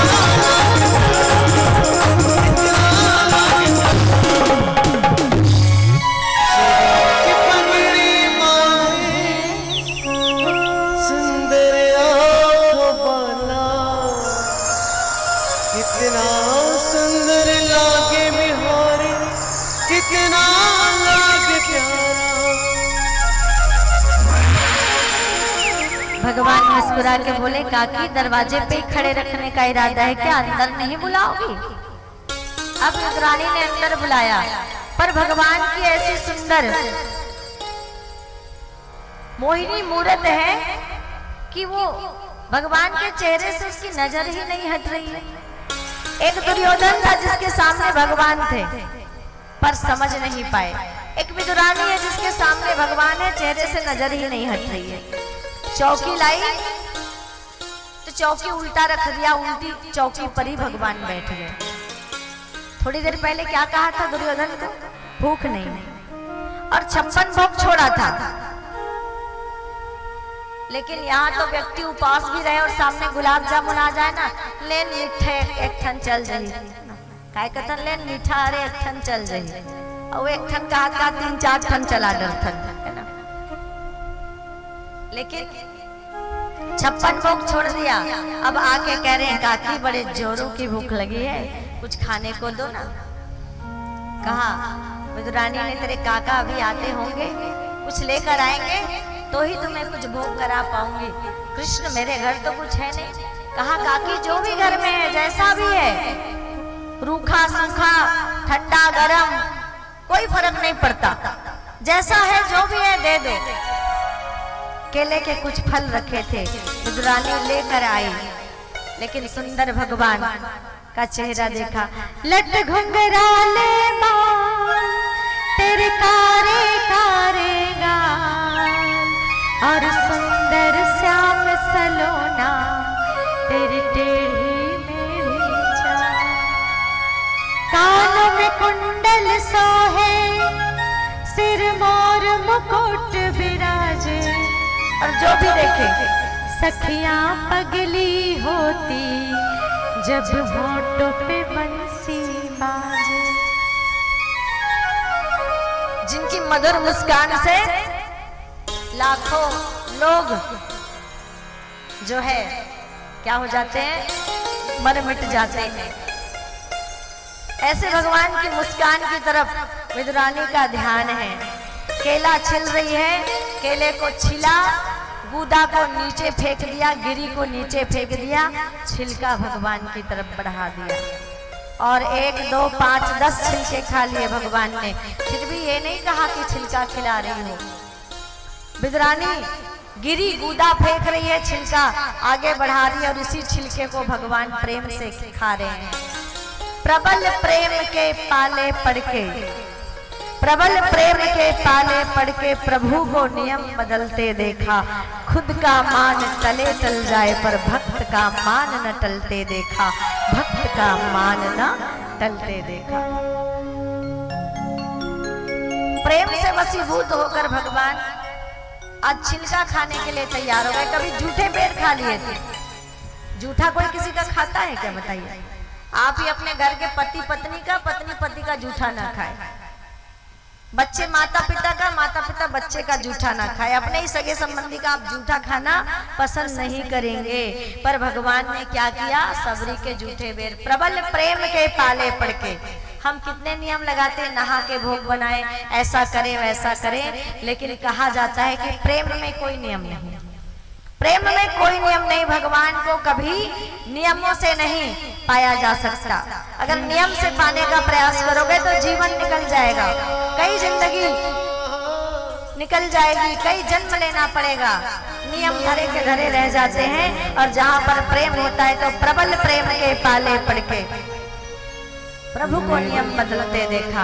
आज छिलका 10 छिलका खा लिया, 15 छिलका खा लिया, क्या स्वाद नहीं जान पड़ा होगा भगवान को मुख में कि छिलका कैसा होता है और गूदा कैसा होता है। आप आंख बंद करके भी खाएं तो आपको गूदा और छिलका का फर्क समझ में आएगा कि नहीं आएगा? सबको आएगा ना। अगर आंख बंद करके आंखों में पट्टी बांध के भी अगर खिलाया जाए तो भी आप जान जाएंगे कि आपको छिलका खिलाया जा रहा है कि आपको गूदा खिलाया जा रहा है। लेकिन ये भगवान प्रेम से विदुरानी खिला रही है तो टोका नहीं, छिलका ही खाए जा रहे हैं। विदुर काका पीछे से आए, हाथ पकड़ा, कहने लगे विदुरानी ये क्या कर रही हो? माखन मिश्री के खाने वाले कृष्ण को तुम छिलका खिला रही हो? काकी हड़बड़ा गई। और जब विदुर ने कहा अरे कृष्ण तुम्हें तो बताना चाहिए ना, काकी को ध्यान नहीं रहा, चलो बूढ़ी हो गई है बेचारी, चश्मा भी नहीं है, नहीं समझ में आया होगा छिलका क्या है केला क्या है। पर तुम तो खा रहे थे, तुम्हें तो पता होगा ना, तुम्हें बताना था। भगवान मुस्कुरा के बोले अरे काका क्या मैं छिलका खा रहा था? और पूछ रहे हैं क्या मैं छिलका खा रहा था? काकी तो इतने प्रेम से खिला रही थी कि मुझे पता ही नहीं चला कि मैं गूदा खा रहा था कि छिलका। बड़ा आनंद आ रहा था खाने में, और बिना प्रेम रीझे नहीं नटवर नंद किशोर। तो इस प्रकार से सारे नियम धरे के धरे रह जाते हैं जहां पर प्रेम होता है। तो नियम लगाना मत बस भगवान से, बहुत सरलता से, जैसे वो 3 अनपढ़ जिनको कुछ नहीं आता ना, हम भी अनपढ़ बन जाए। आरती गाते हैं ना, मैं मूर्ख खल कामी कृपा करो भरता, कहते हैं ना, विषय विकार मिटावो पाप हरो देवा, मैं मूर्ख खल कामी कृपा करो भरता, कहते हैं। बस वैसे ही मूर्ख बन जाइए, वैसे ही बन जाइए, अज्ञानी बन जाइए, और हृदय की पवित्रता के साथ उस भगवान को पुकारिए, तो निश्चित वो आपके प्रेम में के वशीभूत होकर आपको जरूर दर्शन देंगे, कृपा करेंगे वो भगवान। कहा केले के छिलके में, और आगे उद्धव ने पूछ लिया जब भगवान जाने लगे, ये तो केला खाया, वहां से निकले भगवान, और उसके बाद जब अपनी लीला करके वो अपने स्वधाम लौटने की तैयारी करने लगे, तो उद्धव को बताया, उद्धव को ज्ञान दिया, उद्धव से तत्व ज्ञान की चर्चा की, और चर्चा करते करते उद्धव ने पूछ लिया, भगवान ये बताइए आपके कई अवतार हुए, और उन कई अवतारों में आपको सबसे अच्छा भोग कहाँ का लगा? तो भगवान ने स्वयं कहा, एक तो सबरी के जूठे बेर, और दूसरे विदुर काका के घर जो मैंने केले का छिलका खाया था, वो मुझे सबसे अच्छा लगा। क्यों? क्योंकि उसमें प्रेम था।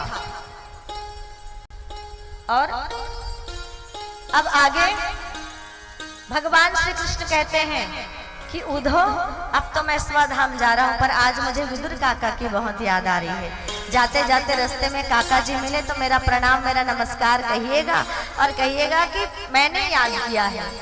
और भगवान जिनको याद करे उनके किस्मत के क्या कहने। भगवान ने आज याद किया है विदुर काका को। भगवान स्वधाम के लिए गमन करते हैं, और विदुर जी महाराज यमुना तट की ओर चलते हैं, और ये विदुर जी महाराज भी तीर्थ यात्रा करते करते आज यमुना नदी के किनारे आए, और उद्धव से आज इनकी भेंट हुई। दोनों, एक भक्त दूसरा ज्ञानी, एक भक्त है दूसरा ज्ञानी, विदुर भक्त है, उद्धव ज्ञानी है, और आज ज्ञान और भक्ति का मिलन हो रहा है। दोनों एक दूसरे को गले लगा रहे हैं, और इन्हीं उद्धव जी के चरणों में बैठकर फिर विदुर जी महाराज ने भगवान की बाल लीला को श्रवण किया। आगे तत्व ज्ञान के विषय में जब विदुर जी ने पूछा, तब उद्धव कहते हैं कि आगे का जो तत्व ज्ञान का गूढ़ रहस्य है, ये अगर आप जानना चाहते हैं तो आप मैत्रेय मुनि के पास चले जाइए। विदुर जी उद्धव जी से विदा लेकर मैत्रेय मुनि के आश्रम में जाते हैं। कहते हैं, जात पात पूछे नहीं कोई, हरि को भजे सो हरि की होई। आज मैत्रेय मुनि ने जब विदुर को देखा तो सब कुछ भूलकर अपने आश्रम से निकलकर गए और विदुर जी महाराज को गले से लगा लिया। और तब विदुर जी ने पूछा कि समय समय पर भगवान इस धरती पर आते हैं, अवतार लेते हैं और अपने भक्तों को बचाते हैं। कभी नरसिंह अवतार में आए, कभी और कुछ अवतार में आए, और भक्तों को बचाते हैं, दुष्टों का संहार करते हैं। ऐसा क्यों?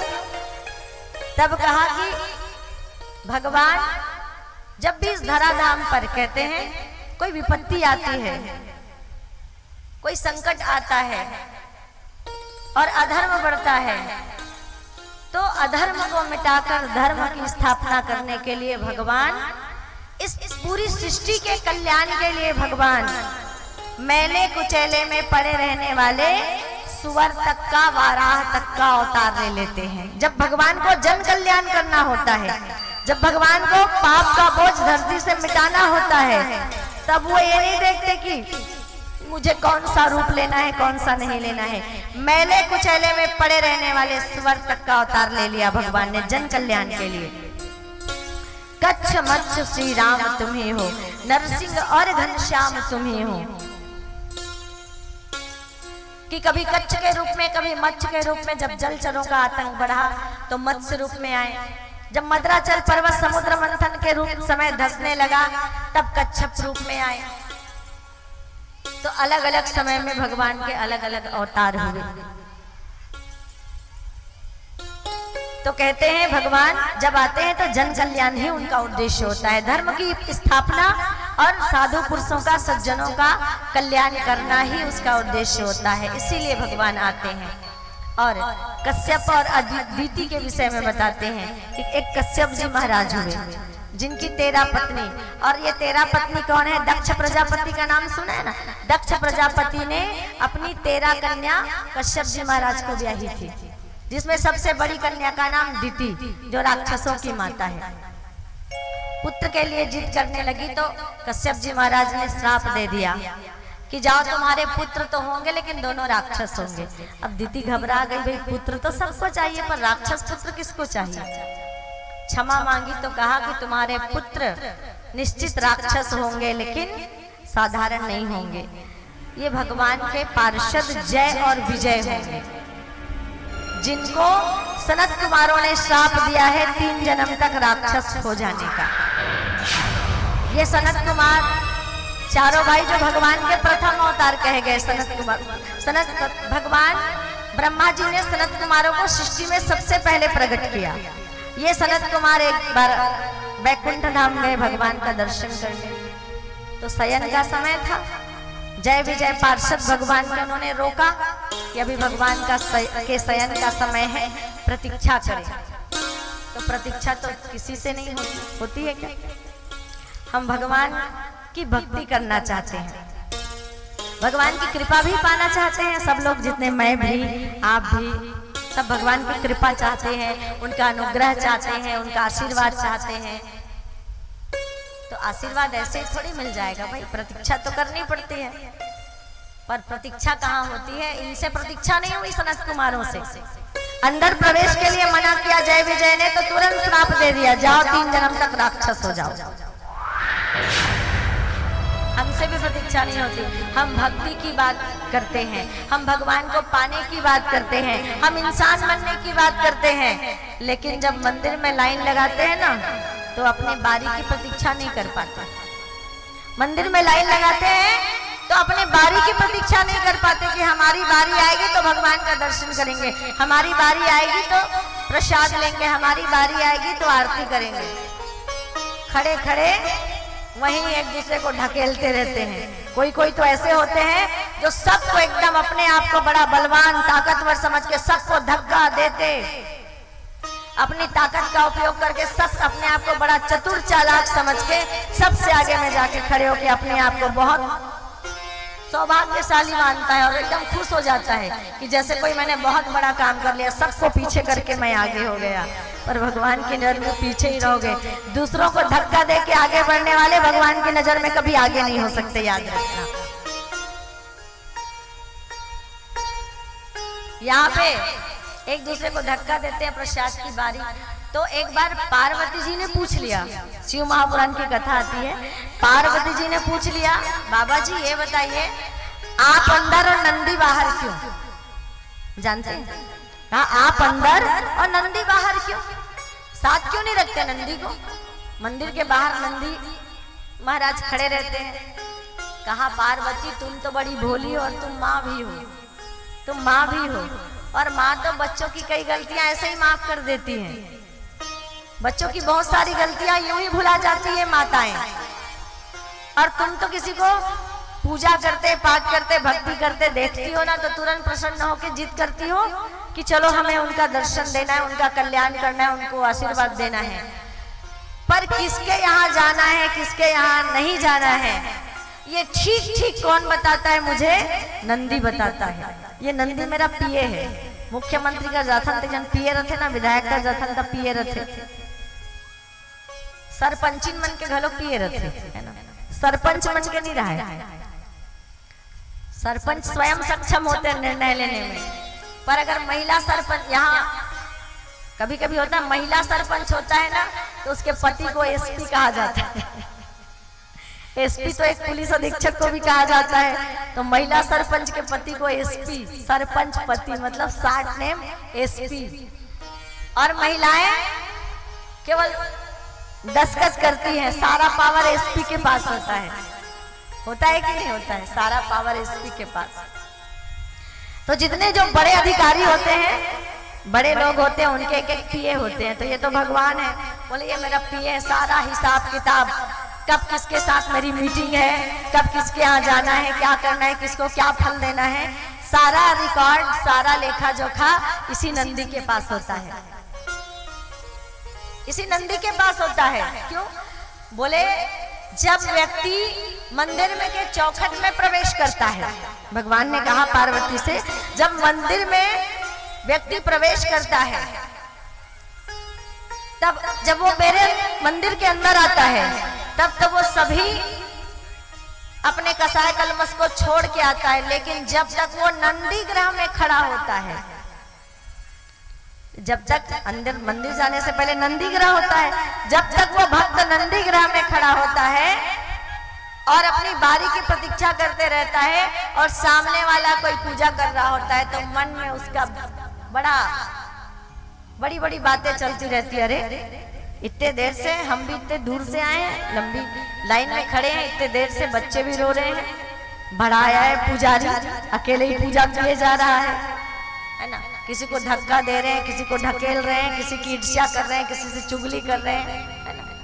लाइन में खड़े हैं और चुगली हो रही है, माताएं लाइन में खड़े हैं और चुगली हो रही है। अब ये सारी बातें कौन सुन रहा है? नंदी सुन रहा है। अंदर आता है मंदिर के चौखट में तो भगत बन जाता है, पर असलियत कहाँ पता चलती है? बोले नंदी ग्रह में पता चलती है, और नंदी को पता चलती है। ये सारी बातें किसके मन में क्या कपट चल रहा है, क्या ईर्ष्या द्वेष है, क्या चुगली चल रही है, ये सब नंदी सुनता है।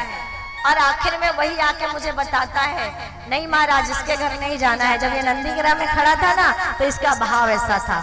इसलिए सावधान माताएं, भाई बहन, नंदी ग्रह में खड़े हो तो सावधान होकर, सजग होकर, पवित्र भाव से खड़े हो, क्योंकि हमारे पवित्रता और हमारे भावनाओं की सूचना नंदी जी भगवान सदाशिव को देते हैं। इसीलिए नंदी बाहर और भगवान अंदर है।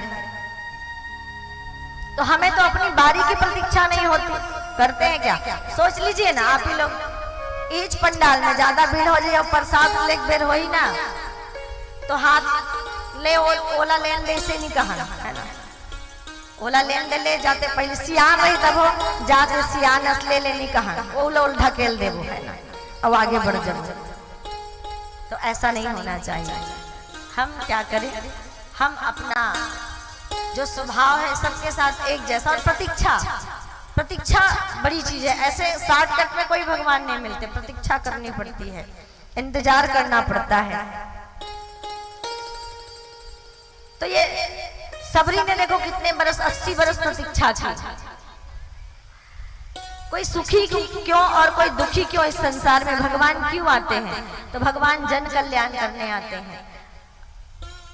और दीदी के दोनों पुत्र राक्षस, ये सनत कुमार प्रतीक्षा नहीं कर पाए, क्या किया? श्राप दे दिया जय विजय को, और यही जय विजय दीदी के पुत्र बनकर आए। बड़े पुत्र का नाम हिरण्याक्ष, छोटे पुत्र का नाम हिरण्यकश्यपु। हिरण्याक्ष ने क्या किया? प्रलय काल के पश्चात जब पृथ्वी रसातल में चली गई, तो उस पृथ्वी पर अपना कब्जा कर लिया, अपने अधिकार में ले लिया पूरी पृथ्वी और पूरी पृथ्वी की संपदा को। हिरण्याक्ष को लोभ का प्रतीक माना गया है, और लोभ को पाप का बाप माना गया है। लोभ क्या है? पाप का बाप। माखी गुड़ में गड़ी रहे, पंख रहे लपटाए, और हाथ मले और सिर धुने, लालच बुरी बलाए। लालच से बढ़कर बुरी बला कुछ भी नहीं होता। अपने अंदर के लालच को जीतना आसान नहीं है, लालच बड़ी बुरी बला है। और हिरण्याक्ष को लोभ का प्रतीक माना गया है। सारी पृथ्वी और पूरी पृथ्वी की संपदा को अपने अधीन कर लिया। व्यक्ति लालच के वशीभूत होकर डाका डालना, लूट करना, बेईमानी, भ्रष्टाचार, ना जाने कितने गलत कर्म करता है, जबकि वो जानता है कि वो चाहे गलत कर्म जितने भी करे, जितने भी धन इकट्ठा करे, गलत तरीके से कोई उसके साथ नहीं जाने वाला है, केवल पाप चढ़ेगा। और पाप का तो महाराज कोई हिस्सेदार नहीं, सुन ले, पाप का कोई हिस्सेदार नहीं। बहनी मन तो कम नौकरी करते आजकल सब बहनी मन भी, है ना, लेकिन ज्यादा ये काम बाहर के काम का जिम्मेदारी भाई मन की जिम्मेदारी। और सावधान, रत्नाकर याद है ना? 2 दिन पहले रत्नाकर के विषय में कहा था हमने ये रत्नाकर से नारद जी ने कहा, कितनी चोरी करता है, लूटपाट करता है, बेईमानी करता है, किसके लिए करता है? बोले घर वालों के लिए। अच्छा, जाके पूछना भला पाप का हिस्सा लेंगे क्या? रत्नाकर घर लौटा, घर जाके पूछा घर वालों से, 100% पाप में 2-4%, बोले 5-10 तो ले लोगे तुम लोग। पत्नी से पूछा, माँ से पूछा, बच्चे से, बोले 5-10 तो ले लोगे। बोले 5-10 क्या, धन का दोगे तो पूरा 100% ले लेंगे। क्या कहा?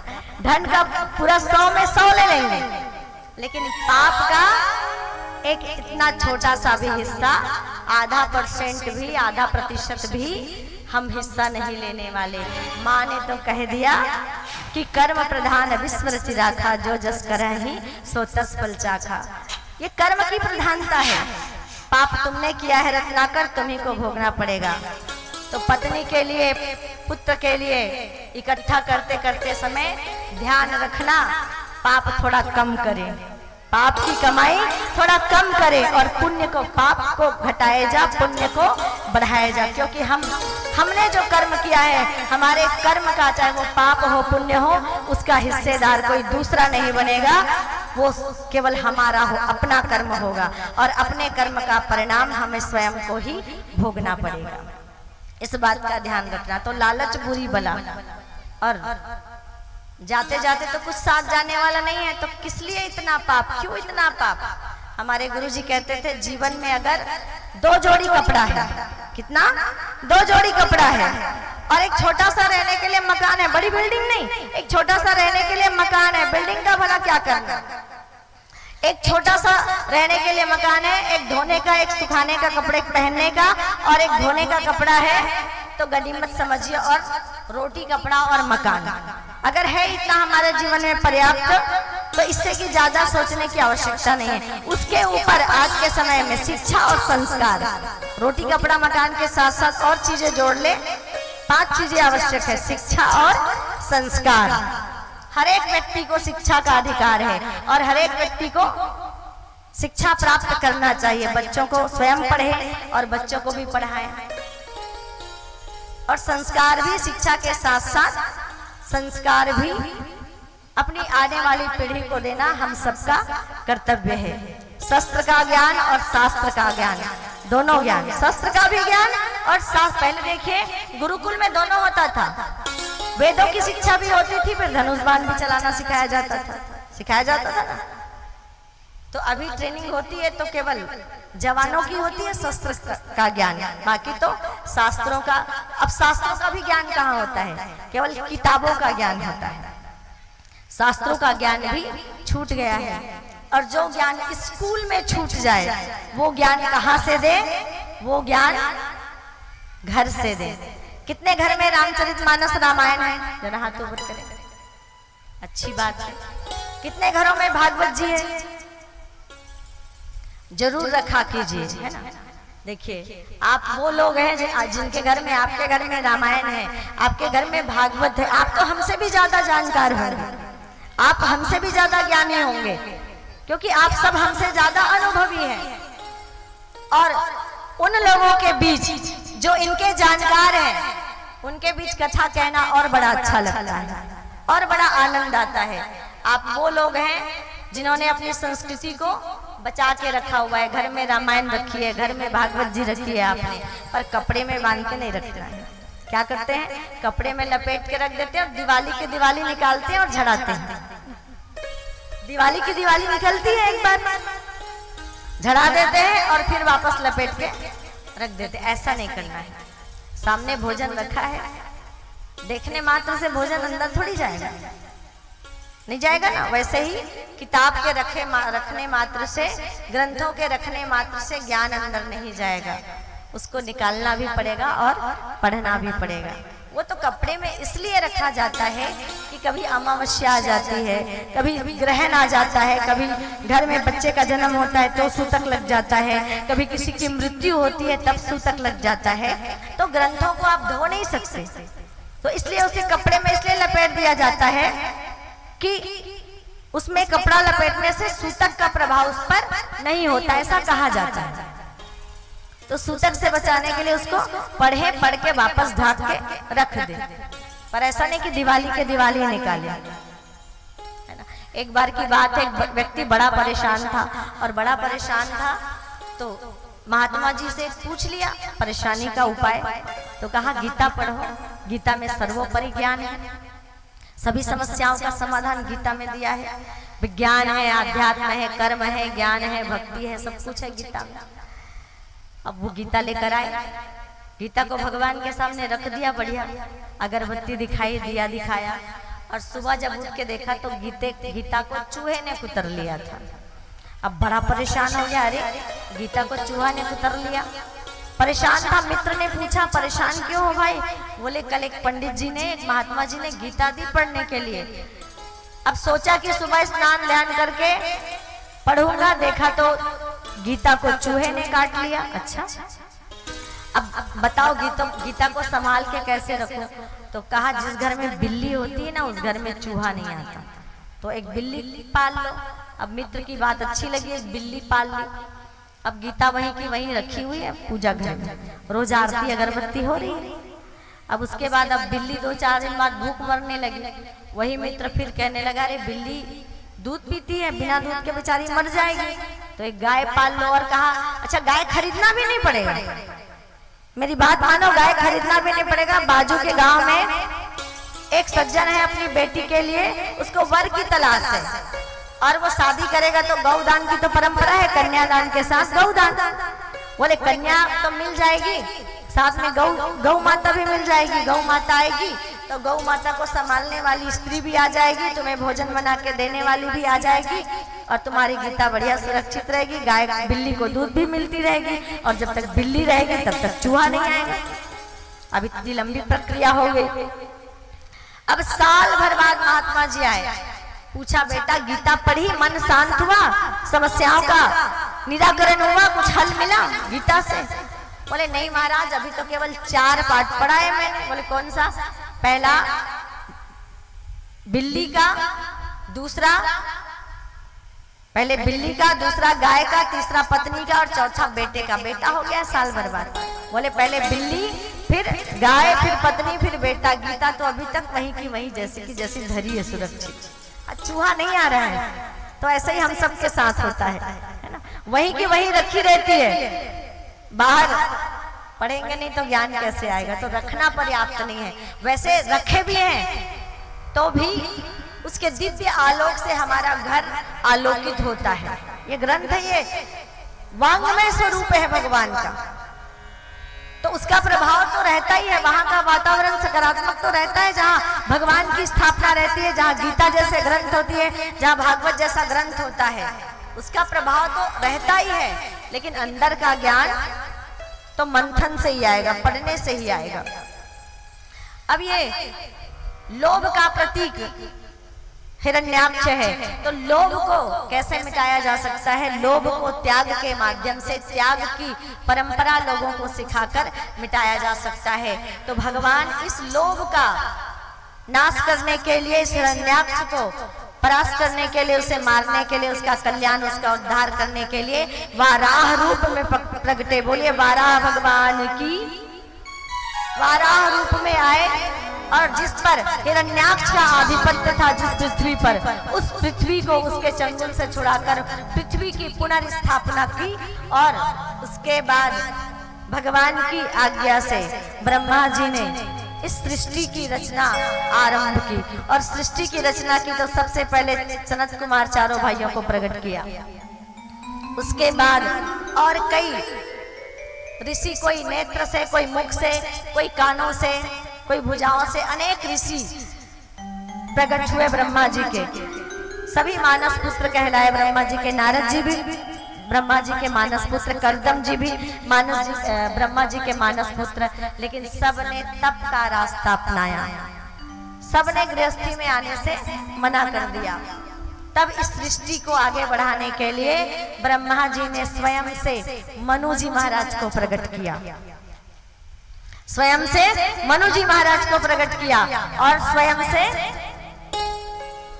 शत्रुपा जी को प्रकट किया। इस सृष्टि के सबसे पहले स्त्री और पुरुष को देखिए पैदा करते तो एक माता पिता से पैदा हुए भाई बहन कहलाते, पैदा नहीं किया, प्रकट किया। एक स्त्री प्रकट किया, एक पुरुष प्रकट किया, मनु और शत्रुपा नाम हुआ। और सबसे पहले सृष्टि में कन्या आई। सबसे पहले कौन आई? कन्या आई। ये नवरात्रि का पावन पर्व है और इस नवरात्रि के पावन पर्व में पूजा किसकी होती है? कहीं कहीं आप YouTube चैनल खोल के देखिए ना, किसी किसी विद्वानों ने कौन सी बातें कही कि अगर स्त्रियों के मुख से आप प्रवचन सुनेंगे तो ना जाने कितने बड़े बड़े पाप। लेकिन सबसे पहले इस सृष्टि में कौन आई? सबसे पहले सृष्टि में कन्या आई, आकृति, देवहूति और प्रसूति जिनका नाम हुआ, मनु और शत्रुपा की बेटी।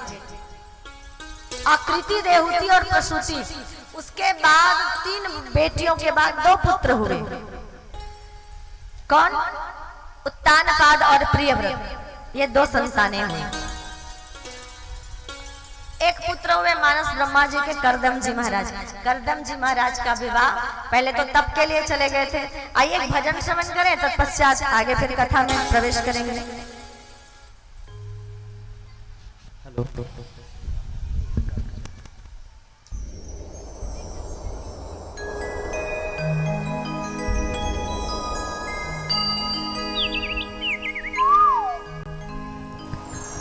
कृष्ण नाम रटते रहो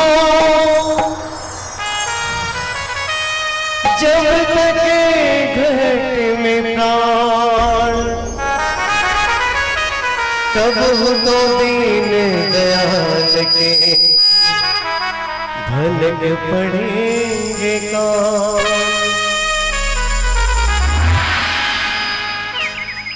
राम नाम के हीरे मोती, कृष्ण नाम के हीरे मोती, मैं बिखराऊं गले गले। राम नाम के हीरे मोती, मैं बिखराऊं गले गले। ले लो रे कोई राम का प्यारा, ले लो रे कोई कृष्ण का प्यारा, शोर मचाओ गले गले। बोलो राम, बोलो राम, बोलो राम राम राम, बोलो राम, बोलो राम, बोलो राम राम राम। राम नाम के हीरे मोती, कृष्ण नाम के हीरे मोती, मैं बिखराऊं गले गले। ले लो रे कोई शाम का प्यारा, ले लो रे कोई कृष्ण का प्यारा, शोर मचाओ गले गले। बोलो राम, बोलो राम, बोलो राम राम राम, बोलो राम, बोलो राम, बोलो राम राम राम। क्या बात है? 4:30 हो गया, घर जाना है। देखिए आपका घर जहाँ पर है वहीं पे रहेगा, वहां से 1 इंच भी नहीं खिसकने वाला है अगर आप 5 बजे भी जाएंगे तो, ठीक है। और आज से 5 दिन बाद आपको कथा मिलेगी। क्या मिलेगी? नहीं मिलेगी।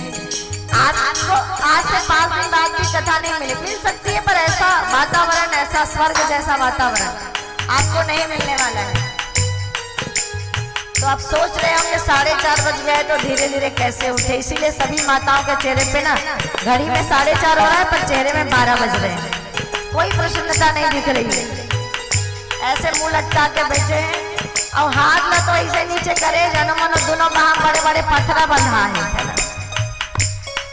और जगह हाथ में पत्थरा नहीं बंधा है ना, वो भाव से दोनों हाथ ऊपर उठा के बोलो राम, बोलो राम, बोलो राम राम राम, बोलो राम, बोलो राम, बोलो राम राम राम। एक बार सभी लोग हाथ ऐसे उठाए, ऐसे उठाए हाथ ऐसे सब लोग।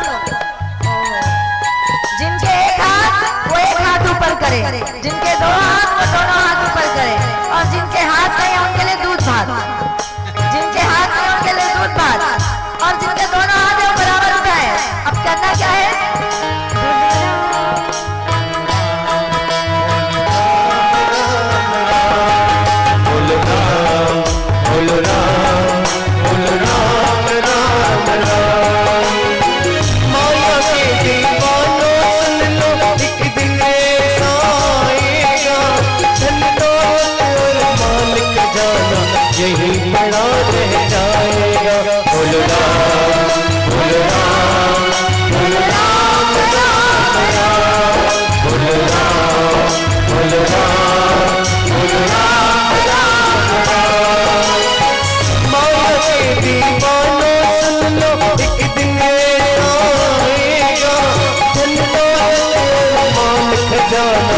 नहीं पड़ा रह जाएगा।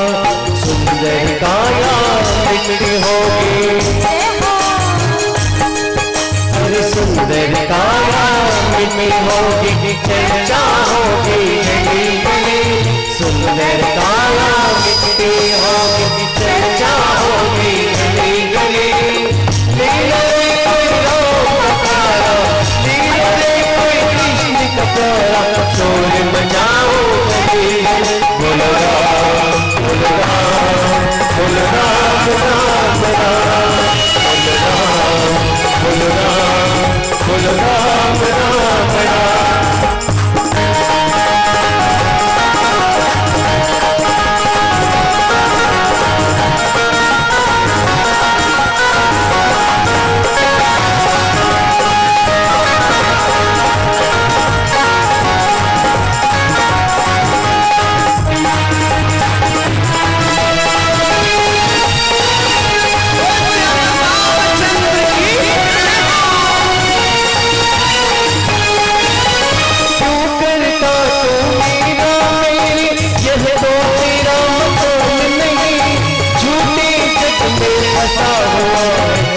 सच्चा इंसान नहीं, बोलो राम बोलो राम राम राम राम, बोलो राम बोलो राम बोलो राम राम राम।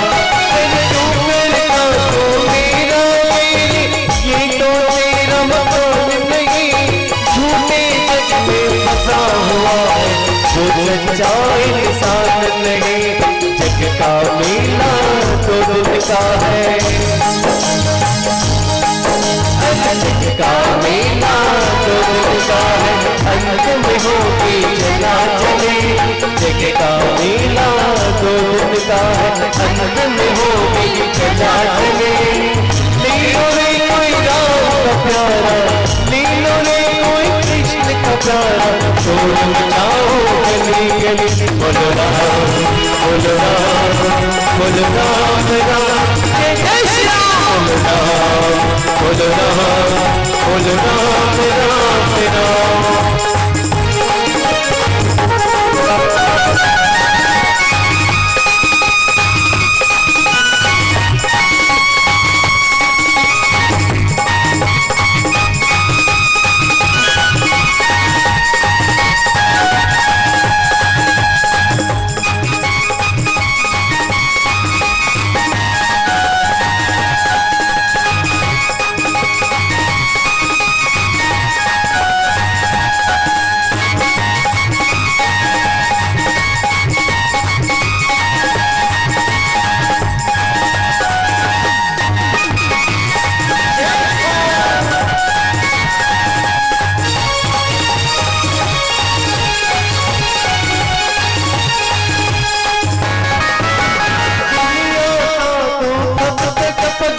अपना ही कहलाएगा, ईश्वर को तो भूल गया, अंत समय पछताएगा।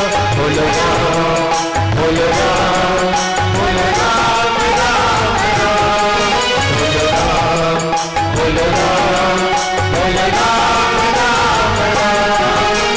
दुनिया को तो अब तक बदले, अपना ही कहलाएगा, ईश्वर अंत समय पछताएगा। चांदी सोने वाले सुन लो, अरे चांदी सोने वाले सुन लो, बात सुनाओ मेरी हरी। चांदी सोने वाले सुन लो, बात सुनाओ मेरी हरी। ले लो रे कोई राम का प्यारा, ले लो रे कोई कृष्ण का प्यारा, शोर मचाओ गली गली। बोलो राम बोलो राम बोलो राम राम, जय बोलो राम बोलो राम बोलो राम राम राम। राम नाम के हीरे मोती, कृष्ण नाम के हीरे मोती, मैं बिखराऊं गली गली। राम नाम के हीरे मोती, मैं बिखराऊं गली गली। ले लो रे कोई राम का प्यारा, ले लो रे कोई कृष्ण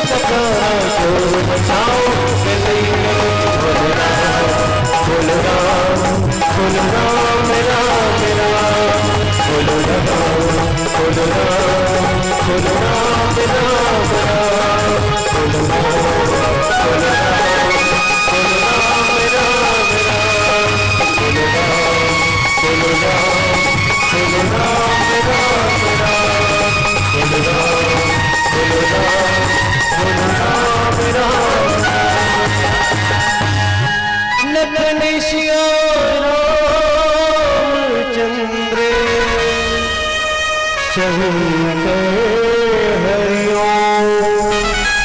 राधे राधे। श्याम से मिलाना। हिरण्याक्ष को अगर लोभ का प्रतीक बताया तो भगवान वाराह को यज्ञ का प्रतीक बताया। और यजनम यज्ञ यज्ञो वै विष्णु, यज्ञो वै विष्णु। यज्ञ नारायण भगवान विष्णु के ही स्वरूप हैं। और यज्ञ का 3 अर्थ बताया। पहला देव पूजन। देव पूजन का तात्पर्य है कि देव पूजन करके दैवी शक्तियों को अपने अंदर, दैवी शक्ति को अपने अंदर धारण करना। आप नवरात्रि में दुर्गा जी की उपासना करते हैं तो उपासना का तात्पर्य क्या होता है? उपासना क्यों करते हैं? ताकि उनकी शक्ति, उनकी भक्ति हमें प्राप्त हो जाए। तो देव पूजन का क्रम, देव पूजन होता है, देवताओं का आवाहन होता है। तो देव पूजन का तात्पर्य है देव शक्तियों को अपने अंदर धारण करना। दूसरा होता है संगतिकरण। संगतिकरण मतलब साथ साथ मिलजुल कर रहना, रहने के लिए सीखना एक साथ, परिवार में, घर में, समाज में। और तीसरा होता है दान। जितना ज्यादा आप किसी सत्कार्य के लिए, अच्छे कार्य के लिए, जहां भी, जिस जगह भी, कहीं यज्ञशाला, कहूँ गौशाला, कहीं कथा के लिए, कहीं भी आप दान दे रहे हैं तो ये क्या है? ये दान। ये 3 क्रम होता है। ये तीनों क्रमों को हमें जीवन में पूरा करना चाहिए। और जब भी कहीं कुछ दान देने का अवसर आए तो व्यक्ति को देना चाहिए। क्योंकि बहुत सारे आप जैसे दानियों के माध्यम से ही कई अनाथ आश्रम चल रहे हैं, कई वृद्धाश्रम चल रहे हैं, कई गौशालाएं संचालित हो रही है। आप जैसे ही लोगों के कारण मंदिर बन रहा है, धर्म और संस्कृति को बचाने का प्रयास हो रहा है। बड़े बड़े जो कार्य हो रहे हैं मेरे भाइयों बहनों, वो आप सभी के सहयोग से हो रहा है समाज में।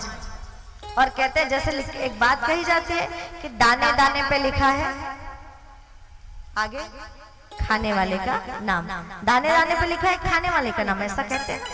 उसी प्रकार आप जहां जिस जगह जितना दान देते हैं, अगर उसका सदुपयोग होता है, उसका सही उपयोग होता है, तो उस दान का पुण्य जिसको आपने दिया है उसे नहीं मिलता। आपने दिया है वो माध्यम है।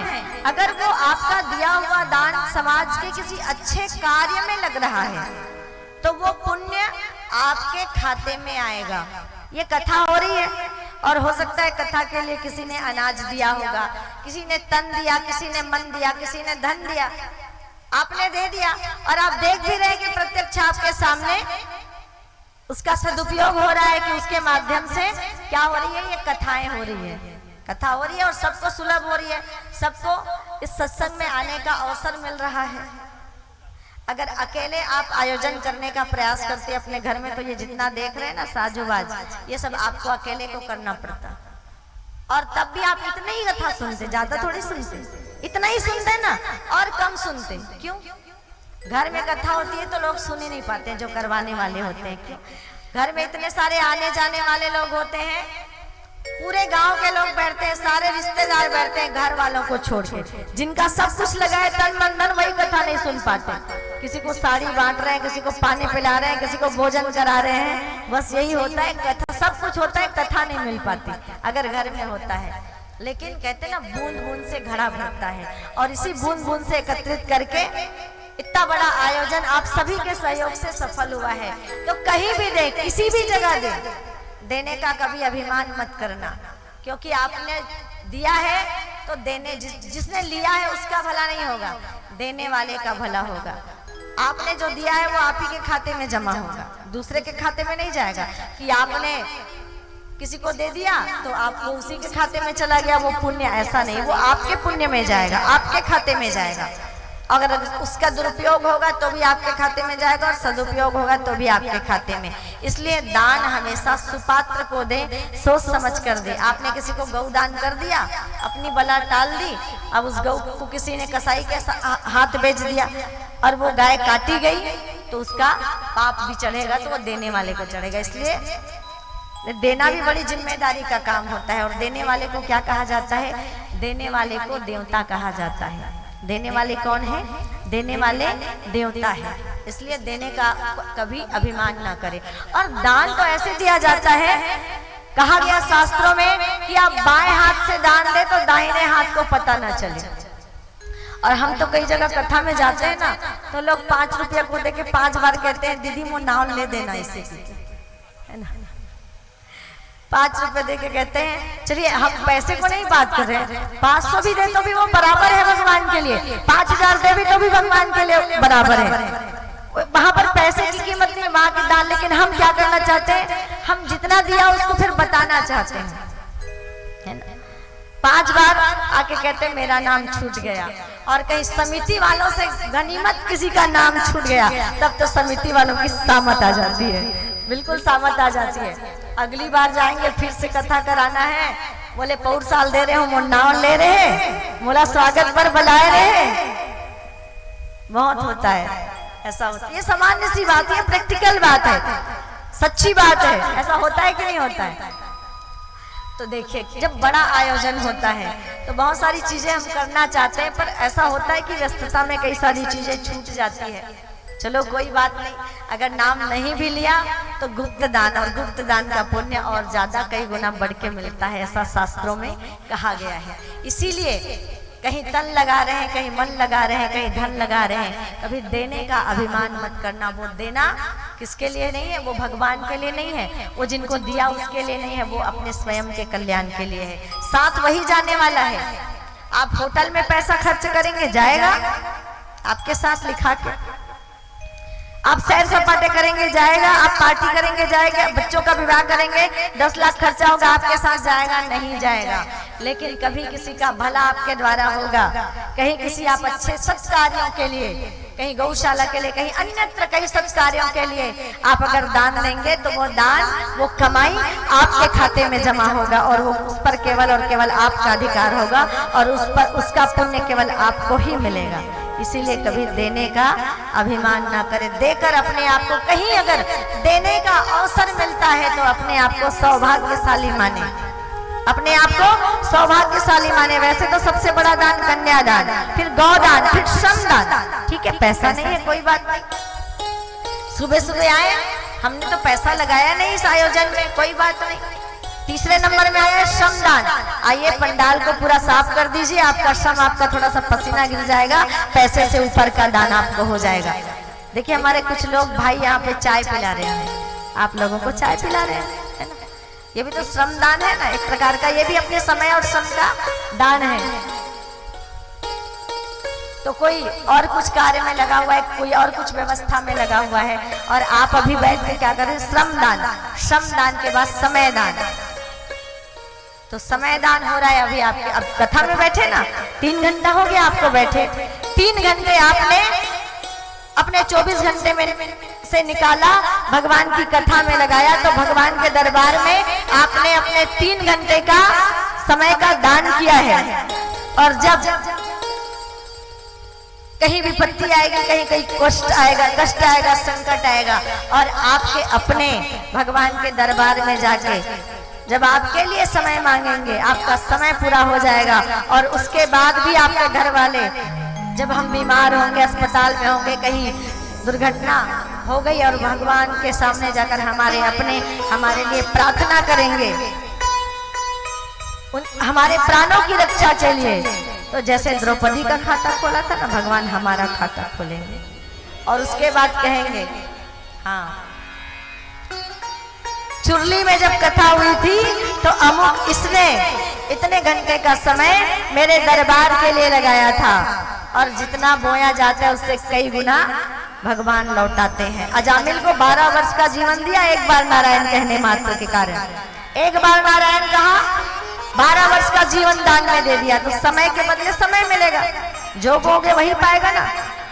धन बोगे तो धन मिलेगा, समय लगाओगे तो समय मिलेगा। ये समय का दान।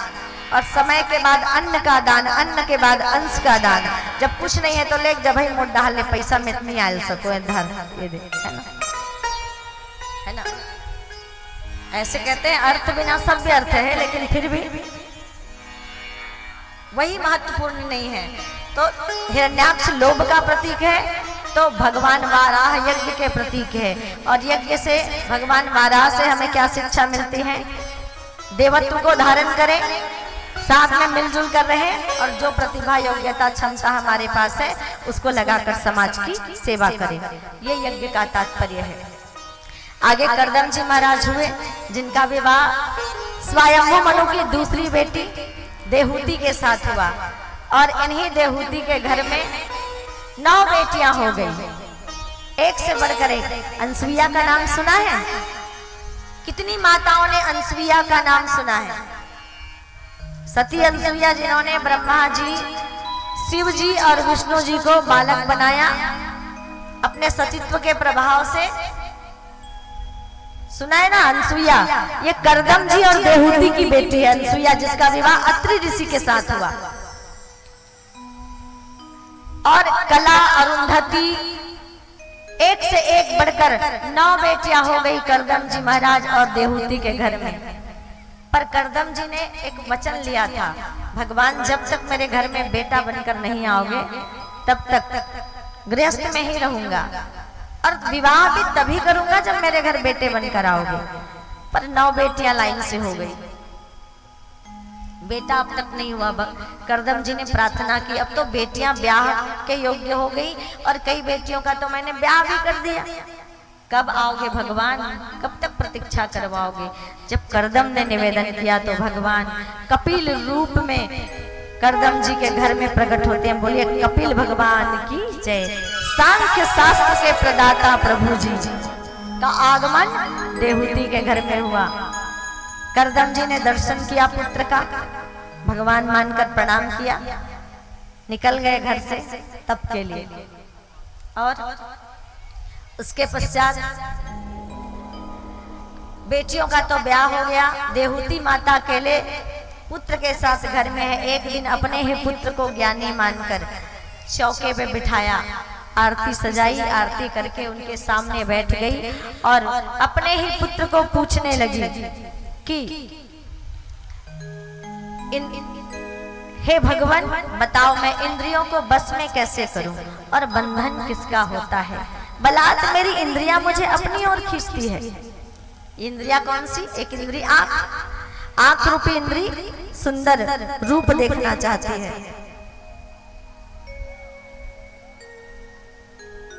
और बड़े हर्ष का विषय है कि हमारे बीच हेमंत साहू जी, राष्ट्रीय अध्यक्ष ओबीसी महासभा छात्र मोर्चा बालाघाट मध्य प्रदेश से पहुंचे हुए हैं। उनका व्यासपीठ से बहुत बहुत स्वागत है, अभिनंदन है। व्यासपीठ पर आए आप श्री, और व्यासपीठ से आशीर्वाद आप प्राप्त करें। मंच पर आए भैया जी। अतिथि भगवान के आपके साथ और भी अगर सदस्य आए हैं वो भी सादर आमंत्रित है। नारियल दे दीजिए। एक बार जोरदार तालियों के साथ स्वागत करें। आप श्री बालाघाट से पधारे हैं, बहुत बहुत स्वागत है। आप ओबीसी, आप मेरी बात हुई थी जहाँ तक।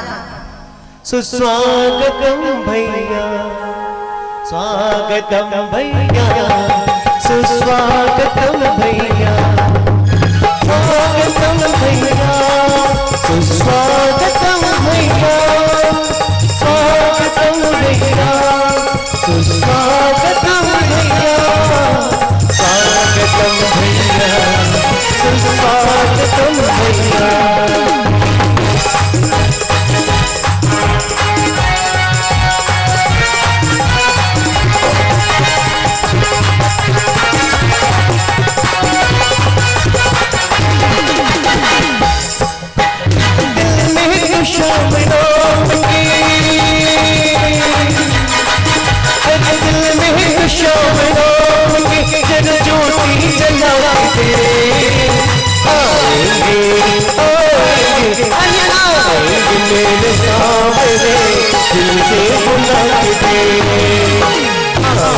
मेरा सावरा दिल से बुला के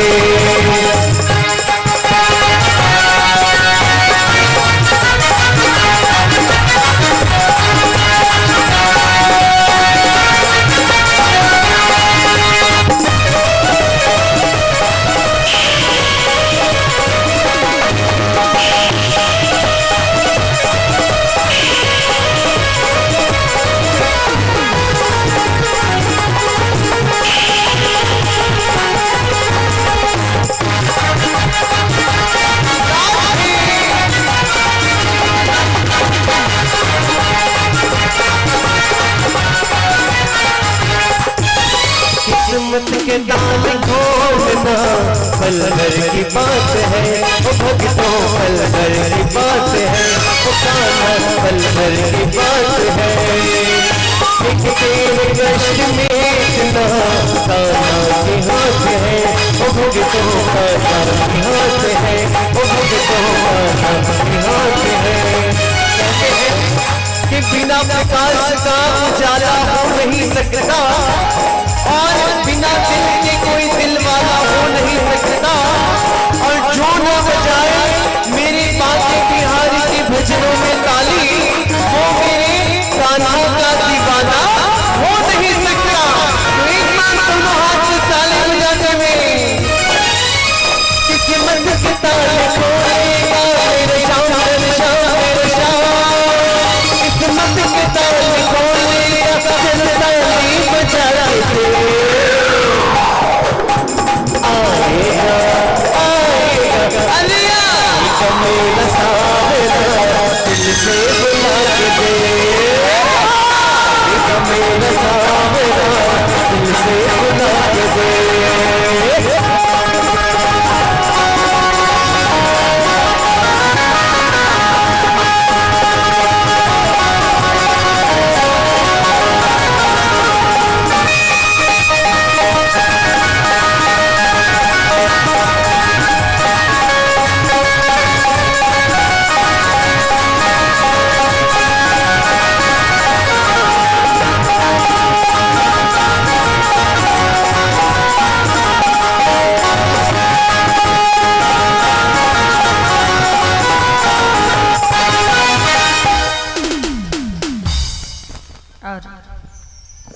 आइए कथा में कुछ अतिथि हमारे बीच आए हुए थे, और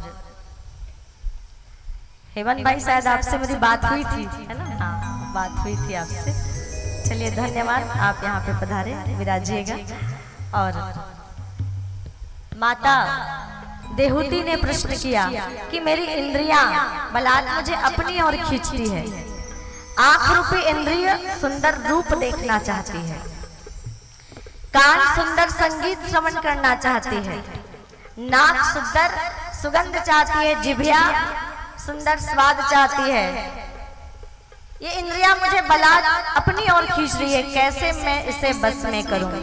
तो सबसे पहले इंद्रियों को बस में करने का उपाय बताया। पहले तो एक बार सुखदेव जी महाराज ने बता दिया है, जितासनो जीत श्वासो जीत संगो जितेंद्रिय, पहले बता दिया, लेकिन अभी फिर बता रहे। कहा कि माता इंद्रियों को बस में करने के लिए अपनी सभी इंद्रियों का रुख भगवान की ओर मोड़ दो। आंख जो सुंदर रूप देखना चाहती है, उन आंख को भगवान के सुंदर स्वरूप के दर्शन की आदत लगा दो। आंखों में भगवान की छवि को ऐसे बसा लो कि आंख बंद करे तो भी भगवान के उस स्वरूप का हमें दर्शन होता रहे। ऐसे उस स्वरूप को आप अपने हृदय में अपनी आंखों में बसा लें, जिसके प्रति आप आस्थावान हैं। भगवान नहीं बदलना है, पहले ही कह दिया है। जिनके प्रति आप आस्थावान हैं, जिनको आप अब तक मानते आ रहे हैं, उनके स्वरूप को आप अपने हृदय में आंखों में बसा लें, तो भगवान के दर्शन से आंखें पवित्र हो जाएंगी। देखिए, रावण का सब कुछ ठीक था, केवल दृष्टि खराब हो गई थी। एक पराई स्त्री पर बुरी नजर डाली थी ना, केवल दृष्टि में दोष आया था, और देखिए पूरे वंश का विनाश हो गया। एक इंद्रिय के बाकी 10 में बाकी उसके काबू में थे, एक इंद्रिय बिगड़ गई। हमारी तो सब बिगड़ी हुई है, आंख कान नाक मुख स्वाद जिह्वा सब कुछ बिगड़ा हुआ है कि नहीं? और रावण की तो केवल एक इंद्री खराब हो गई थी, दृष्टि, केवल दृष्टि में दोष आया था। और इसीलिए कहते हैं, हमारे गुरुजी कहते थे कि पर दारेषु मातृवत और पर द्रव्येषु लोष्ठवत। दूसरों के धन को धूल के समान और दूसरे की स्त्री को माँ और बहन बेटी के समान व्यक्ति को मानना चाहिए। और इसके कारण पूरा तो आंख को सुंदर भगवान के स्वरूप का दर्शन लगा दे, सबके प्रति हमारी नजर पवित्र हो, हमारा भाव पवित्र हो। और दूसरा, कान सुंदर संगीत सुनना चाहती है, उन कान को हम भगवान के सुंदर कीर्तन के श्रवण की आदत लगा दे। मनुष्य के शरीर में पाप दो रास्तों से प्रवेश करता है, एक आंखों के द्वारा देखकर, और रावण ने देखा ना, देखकर ही सीता को देखा और उसके प्रति वो आकर्षित हो गए, और दूसरा सुनकर, अजामिल ने देखा और सुना, दोनों किया, जिसके कारण उसके शरीर के अंदर पाप ने प्रवेश किया, काम ने प्रवेश किया। तो इसलिए दो चीजों को हमें बड़े संभाल के रखना है, एक आंख को और दूसरा कान को। कानों को भगवान की कथा और कीर्तन के श्रवण की आदत लगा दे। नासिका सुंदर सुगंध चाहती है, तो अपने प्राणों का आयाम प्राणायाम करके अपने श्वासों पर काबू पाए, नियंत्रण पाए, और उसके बाद कान दो, काम एक सुनने का, आंख दो, काम एक देखने का। नाक में भी दो छिद्र हैं, दोनों से हम प्राणवायु लेते हैं, श्वास, पर मुख भगवान ने एक दिया, पर काम मुख के दो दिए, एक स्वाद और दूसरा बोलना। दो काम है ना मुख के, एक स्वाद, जिभ्या से आपको स्वाद का पता चलता है। आप त्वचा में रख के देखिए कोई चीज, आपको पता चलेगा मीठा है कि नमकीन, नहीं पता चलेगा। जिभ्या में रखेंगे तभी पता चलेगा नमकीन है कि मीठा है कि खट्टा है। पहला स्वाद और दूसरा। तो पहले वाणी के बारे में बताते हैं। द्रौपदी की वाणी बिगड़ गई, दुर्योधन को देख के कह दिया अंधे का बेटा अंधा, और बात इतनी बुरी लगी, हर जख्म भर जाता है। लेकिन बंदूक से निकली हुई गोली और जबान से निकली हुई बात, ये दोनों वापस नहीं होती। बाकी चीजें वापस हो सकती है, पर बंदूक से एक बार गोली निकल गई, बाण से एक बार तीर छूट गया, और जबान से एक बार बाणी निकल गई, तो आप उसे वापस नहीं लौटा सकते। इसीलिए जब भी बोले सत्य बोले, सधी हुई वाणी बोले, संस्कार से संस्कारित वाणी बोले, और मीठी वाणी बोले। ऐसी वाणी बोलिए मन का आपा खोए, औरन को शीतल करे आपा शीतल हो। वाणी में मिठास हो, वाणी में मधुरता हो, वाणी में पवित्रता हो, वाणी में सत्यता हो। हमें ऐसे बोलने का प्रयास करना चाहिए। कोयल किसको क्या देता है और कौवा किसका क्या लेता है। जो लोग कोयल को पसंद करते हैं और कौवे को भगाते हैं, केवल वाणी के कारण, क्योंकि कौवे में कर्कशता है और कोयल की वाणी में मिठास है। आप अपनी वाणी के माध्यम से दुश्मन को भी अपना मित्र बना सकते हैं, और आपकी कर्कश वाणी आपके मित्र को भी आपका दुश्मन, आपका विरोधी बना सकती है। इसलिए वाणी का संयम। और स्वाद के लिए तो विशेष रूप से समझाते हुए कहा, किसने? कपिल भगवान ने, कि शाकाहारी बने माता, क्योंकि शाकाहारी बनने की बात क्यों कही? अहम सर्वेषु भूतेषु भूतात्मा अवस्थिता सदा तम वज्ञाय माम भर्त्या कुरुते अर्च विडम्बनम। अहम सर्वेषु भूतेषु, मैं संसार के कण कण में रहता हूँ। सिया राम मैं सब जग जाने, और करा हूँ प्रणाम जोरी जुग पानी। मैं संसार के कण कण में रहता हूँ, कण कण में मेरा निवास है, और उस कण कण में रहने वाले प्रत्येक आत्मा, प्रत्येक जीव के अंदर रहने वाले मुझ परमात्मा को जिसने सब में नहीं देखा, मैं उसके किसी प्रकार की पूजा में, कर्मकांड में उसे नहीं मिलूंगा, इसी प्रकार के कर्मकांड में नहीं मिलूंगा। इसीलिए क्या करें? अपने इंद्रियों का रुख भगवान की ओर मोड़ दे। और फिर कहा कि मन को बंधन किसका होता है? मन एवं मनुष्यानाम बंधन मोक्षयो कारणम। मन ही मनुष्य का बंधता है और मन ही को मुक्त कराना होता है। और सुंदर भक्ति के स्वरूप का वर्णन करते हुए, भक्ति के स्वरूप का वर्णन करते हुए कपिल भगवान ने कहा कि माता भक्ति 3 बातों से होती है। पहला संबंध, दूसरा विश्वास, और तीसरा समर्पण। संबंध, एक संबंध, यशोदा मैया ने भगवान को पुत्र माना, एक संबंध बनाया। ध्रुव ने, प्रहलाद ने भी एक संबंध बनाया, पिता माना। द्रौपदी ने भी संबंध बनाया, सखा मानती थी भगवान को द्रौपदी। सुदामा क्या मानते थे? मित्र। वो भी सखा मानते थे। मित्र भगवान कब किसने माना? गोपियों ने भगवान माना? किसी ने गोपियों ने भगवान नहीं माना। सुदामा ने भी सखा ही माना, द्रौपदी ने भी सखा ही माना। तो ऐसे एक संबंध हमारा भगवान से बनना चाहिए। और हमें लगता है कि भाई वो तो भगवान है, हम छोटी बुद्धि के लोग, अगर हमें लगता है कि हम भगवान को कैसे पुत्र मान लें, भगवान को कैसे सखा मान लें, तो सबसे बड़ा 9 भक्ति बताई। श्रवणम कीर्तनम स्मरणम पाद सेवनम अर्चनम वंदनम सख्यम दास्यम आत्मनिवेदनम। 9 प्रकार की भक्ति बताई। श्रवण, कीर्तन, स्मरण, चरणों की सेवा, अर्चन, पत्र पुष्प आप चढ़ाते हैं, ये क्या है? अर्चना। वंदना मंत्र के द्वारा की जाती है। उसके बाद क्या कहा?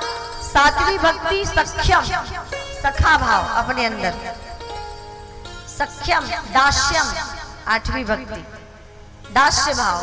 तो ये 8वीं भक्ति हम ले लें। ये सब बातें छोड़ के कि हे भगवान आप हमारे स्वामी और हम आपके सेवक, हम आपके दास। दास्य भक्ति। हनुमान जी महाराज की भक्ति कैसी थी? दास्य भक्ति थी। वो भगवान को, राम जी को अपना स्वामी और स्वयं को उनका सेवक मानते रहे। और उनका सेवक मानकर केवल ऐसे अगरबत्ती नहीं जलाई। देखिए हनुमान जी को कभी सुना कि अगरबत्ती जलाते थे, कि कभी मंदिर जाते थे, कि कभी और कुछ 40 वगैरह करते थे, ऐसा कहीं वर्णन नहीं आता। भक्ति का तात्पर्य है, सेवा का तात्पर्य है भगवान के विचारों को, भगवान को जन जन तक पहुंचाना, अपने गुरु के विचारों को जन जन तक पहुंचाना, और भगवान के कार्य को इस संसार में आगे बढ़ाना। भगवान के कार्य को, भगवान जो चाहते हैं, जो उनका ज्ञान है, उस ज्ञान को पहुंचाकर जन जन की सेवा के लिए लोगों को प्रेरित करना, ये है भगवान। हनुमान जी ने क्या किया? भगवान का काम ही तो किया, भगवान का सहयोग किया। और भगवान जब भी आते हैं तो याद रखना अपने साथ सहयोगी लेकर आते, अकेले नहीं आते भगवान। राम जी आए तो साथ दीक्षवानर हनुमान जी आए, कृष्ण आए भगवान तो गोप वाले आए, अर्जुन साथ आए, और धर्म अधर्म की लड़ाई में इन्होंने ही सहयोग तो दिया। भगवान बुद्ध आए तो आम्रपाली जैसी गणिका भी देश और समाज के विकास के लिए, सनातन संस्कृति की रक्षा के लिए क्या किया? अपना सब कुछ अर्पित कर दिया और भगवा वस्त्र धारण कर लिया और धर्म के प्रचार प्रसार में लग गई। अशोक जैसे सम्राट ने भी अपना राजपाट त्याग दिया और बौद्ध भिक्षु बनकर धर्म के प्रचार प्रसार में लग गए। अब आपको लग रहा होगा कि चलो ठीक है भाई, भगवान तो समय समय पर आते हैं तो अपने साथ सहयोगी लेकर आते हैं। अब भगवान अगर किसी रूप में आएंगे, कहते हैं भगवान कलयुग में कल्कि के रूप में आएंगे, तो कल्कि किस रूप में रहेंगे? वो कल्कि भगवान ज्ञान के रूप में रहेंगे, और वही ज्ञान को हम प्राप्त करके उसी को हम कर्म बनाकर अपने उद्देश्यों को पूरा करेंगे। वो भगवान कल की ज्ञान के रूप में रहेंगे और उनके सहयोगी बनने की जवाबदारी बड़े अच्छे समय में, बहुत महत्वपूर्ण समय में आप हम जी रहे हैं। ये कोई साधारण समय नहीं है, ये बहुत महत्वपूर्ण समय है। ये वो समय है जब राम के साथ रीछ वानर आकर उनका सहयोग करते हैं। ये वो समय है जब भगवान कृष्ण के साथ गोप वाले जुड़े थे और उनका सहयोग किए थे धर्म और अधर्म की लड़ाई में। ये वो समय है जब बौद्ध भिक्षु भगवान बुद्ध का साथ दिए थे। यही वो समय है कलयुग का। ये कलयुग और सतयुग के संगम युग की बेला चल रही है। कलयुग धीरे धीरे जा रहा है और सतयुग की धीरे धीरे वापसी हो रही है। लोगों को लगता है इतना पाप, इतना अत्याचार, इतना धर्म, इतना अन्याय, कैसे सतयुग आ जाएगा, कैसे कलयुग चला जाएगा। रावण भी यही सोचता था। रावण को भी मानता मुझे कोई नहीं मिटा सकेगा, कोई नहीं मार सकेगा, मैं अपनी नाभि में अमृत लेकर घूम रहा हूँ, भला कौन मुझे मार सकता है। कंस को भी लगता था कि मैं हर प्रकार से अपनी मृत्यु को उन्होंने मारने का प्रयास किया, मृत्यु को टालने का हर संभव प्रयास कर लिया कंस ने। लेकिन हुआ क्या? धर्म निश्चित पहले हारता हुआ दिख सकता है। 100 कौरव थे, 11 अहोक्षणी सेना दुर्योधन के तरफ थी और जिस तरफ कृष्ण थे, जिन्होंने संकल्प लिया था कि कोई अस्त्र और शस्त्र नहीं उठाएंगे। तो ऐसा लगता था कि ये 5 पांडव ये पितामह के सामने, गुरु द्रोण के सामने, 11 अक्षनी सेना के सामने कैसे टिक पाएंगे। ऐसा लग रहा था धर्म हार जाएगा, ऐसा लग रहा था ये रीछ वानर उन बड़े बड़े राक्षसों के सामने, कुंभकर्ण इंद्रजीत, इंद्र को जीतने वाला जैसा इंद्रजीत है, उसके सामने टिक नहीं पाएंगे। लेकिन जब धर्म और अधर्म की लड़ाई शुरू हुई तो जो पक्ष कमजोर दिख रहा था वो पक्ष धर्म का था। और याद रखिए और ये विश्वास भी बनाकर चलिए कि धर्म कभी हार नहीं सकता। वो कमजोर दिख सकता है, वो कमजोर भले दिख सकता है, लेकिन वो कभी हार नहीं सकता। और आगे भी अगर सोचेंगे कि अधर्म जीत जाएगा और धर्म की विजय नहीं होगी तो ये आप भूल जाइए। आगे भी किसकी विजय होगी? आगे भी जब कलयुग में धर्म और अधर्म के बीच में टकराव होगा, जब नीति और अनीति की लड़ाई होगी, जब न्याय और अन्याय की बात होगी, तो हमेशा जीत न्याय की, धर्म की, सत्य की ही होगी। ये विश्वास आप बना के चलिए। धर्म आज हारता हुआ दिख सकता है, आज ऐसा दिख सकता है कि दूसरे लोग हावी हो रहे हैं, पर मेरे भाइयों बहनों अपने भगवान पर विश्वास रखिए। जिधर भगवान होते हैं उधर धर्म होता है, और जिधर धर्म होता है, जिधर भगवान होते हैं, जीत उसी की होती है। इसीलिए संशय में ना रहे। और क्या करना है नवरात्रि का? रामनवमी आने वाली है ना, रामनवमी आने वाली है, तो रामनवमी के दिन क्या करना है आप सबको?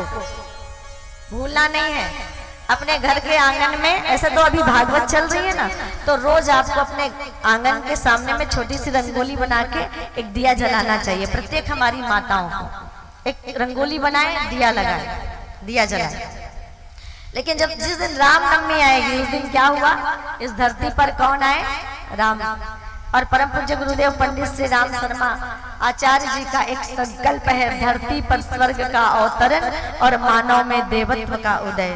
तो लोगों को हास्यास्पद बात लगती है, धरती पर स्वर्ग कैसे आएगा, लोग देवता कैसे बनेंगे? तो इसका और सरल अर्थ में आपको बताएं, गुरुजी चाहते थे कि इस धरती पर फिर से एक बार राम राज्य आ जाए। तो रामनवमी के दिन राम को जो लोग बुलाना चाहते हैं उस दिन अपने घर के आगे शाम को आरती के समय 5 दीपक जलाना और अपने घर में ऐसा वाला एक झंडा सामने लगाना। फिर चारों तरफ गांव को घूम के देखना, आपको ऐसा लगेगा राम राज्य आ गया और हमारे चुरली में राम जी प्रकट हो गए। घर घर में देखना।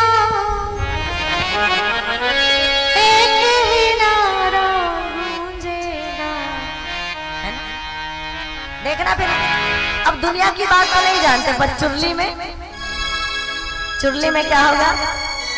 मेरे चुरली का बच्चा बच्चा। भाई हम बाहर की चिंता क्यों करें, हम अपने गांव की चिंता पहले करते हैं, अपनी चिंता। मेरे चुरली का बच्चा बच्चा, जय जय श्री राम बोले। मेरे चुरली का बच्चा बच्चा, जय जय श्री राम बोलेगा।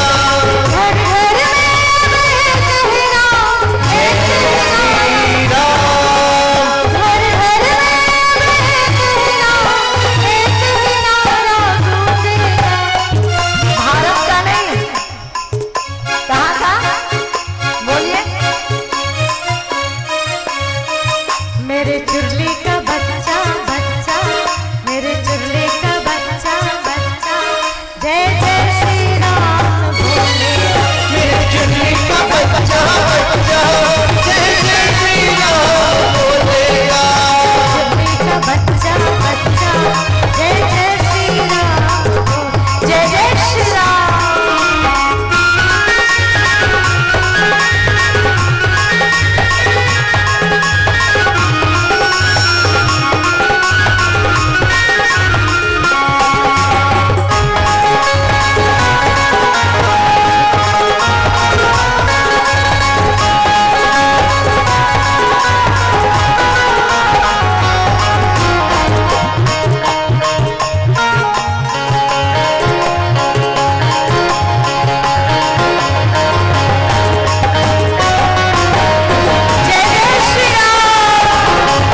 मंदिर वही बनेगा, मंदिर वही बनाएंगे, मंदिर वही बनाएंगे। राम नाम भगवा सारे भारत में लहराएंगे, भारत में लहराएंगे, भारत में लहराएंगे। राम नाम गावे के आला जय श्री राम, राम नाम गावे के आला राम की धुन में डोलेगा। जय जय श्री राम। मेरा बच्चा बच्चा मेरे एकदम साथ में बस हाथ लो उठा दे तो एक भजन की आवाज नहीं आती जय जय श्री राम। मोला यकीन नहीं होते कि आप मन 5 दिया जला के ऐसे झंडा रामनवमी के दिन घर में लगाओ। एक बार जोर से बोले जय जय श्री राम। क्या बात। मेरे चुल्ले का बच्चा बच्चा दोनों हाथ लगा कर। बच्चा जय जय श्री राम बोलेगा। मेरे चुल्ले का बच्चा बच्चा जय जय श्री राम बोलेगा।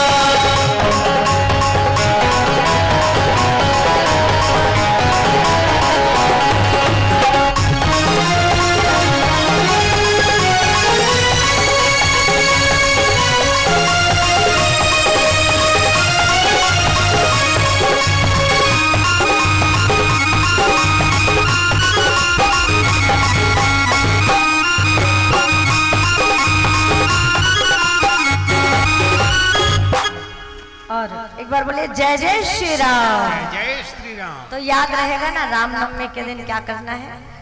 घर में 5 दीपक लगाने हैं और ऐसे झंडा अपने घर में लगाना है। तो पूरे गली गली में आप देखेंगे कैसा स्वर्ग जैसा वातावरण हो जाएगा। गुरुजी चाहते हैं कि फिर से इस धरती पर एक बार राम राज्य आ जाए। और हमारा जन्म बहुत शानदार समय में हुआ है। ऐसे समय में हुआ है कि इस धर्म और अधर्म की लड़ाई में हम धर्म की स्थापना के लिए उस भगवान के सहयोगी बन सकते हैं। भगवान के सहयोगी बनने की जिम्मेदारी जवाबदारी अब हमारी है। इस धर्म के उत्तरोत्तर विकास की जवाबदारी अब हम सब की है, इस धरती पर रहने वाले लोगों की है। गुरुजी कहा करते थे बेटा ये बताओ 1936 में केवल अयोध्या में हजारों मंदिर थे, लेकिन उसके बाद भी इस धरती पर इस पूरी सृष्टि में लगातार धर्म की हानि होती हुई चली जा रही है। धर्म बिखरता हुआ चला जा रहा है। इसका कारण क्या है कि धर्म इतने मंदिर हैं, इतनी जब कथाएं हो रही है, इतना कथा पंडाल सब भरा हुआ है, फिर धर्म को बढ़ना चाहिए, धर्म का उत्तरोत्तर विकास होना चाहिए। धर्म की हानि क्यों हो रही है? इसलिए हो रही है कि कथनी मीठी खांड सी। एक लाइन का उत्तर है कथनी मीठी खांड सी करनी विष की लोए और कथनी तजी करनी करे तो विष अमृत होए। बातें अच्छी अच्छी होती है लेकिन उसको जीवन में अपनाया नहीं जाता, जिसके कारण जो है वो केवल आरती घुमा लेने मात्र से भगवान प्रसन्न नहीं होने वाले हैं। भगवान के काज में, प्रभु के काज में हमको सहयोगी बनना पड़ेगा। और सहयोगी कैसे बनना है? तो अब आप सोच रहे होंगे कि रीछ वानर तो रावण के साथ लड़े थे, अर्जुन और ग्वाल तो महाभारत के युद्ध में दुर्योधन के साथ लड़े थे, हमें किससे लड़ना है? आप लड़ेंगे, हम बताएं अपने दुश्मन कौन है? अच्छा कितने लोग तैयार हैं लड़ने के लिए? इसके बाद आरती करेंगे, जल्दी से हाथ उठाइए, आरती करेंगे इसके पश्चात। कितने लोग तैयार हैं भगवान के सहयोगी बनने के लिए और उस दुश्मन से लड़ने के लिए? अच्छा जरा कैमरा अच्छे से घुमाना, बाद में मुकरेंगे तो दिखाएंगे इनको, है ना? तो लड़ना किससे है? ध्यान से सुनिएगा। हमारे दुश्मन कौन है? उस समय रावण दुश्मन बन के सामने आए, कंस आए, शिशुपाल, हिरण्याक्ष, हिरण्यकश्यपु, कितने दुश्मन आए जिससे लड़े और भगवान का कई लोगों ने सहयोग किया। अब हमें सहयोगी बनना है। एक लाइन में बता रही हूँ, आओ लड़े स्वयं से, कलशों से, कलमशों से, भोगों से, वासना से, रोगों से, राक्षसों से। आओ लड़े।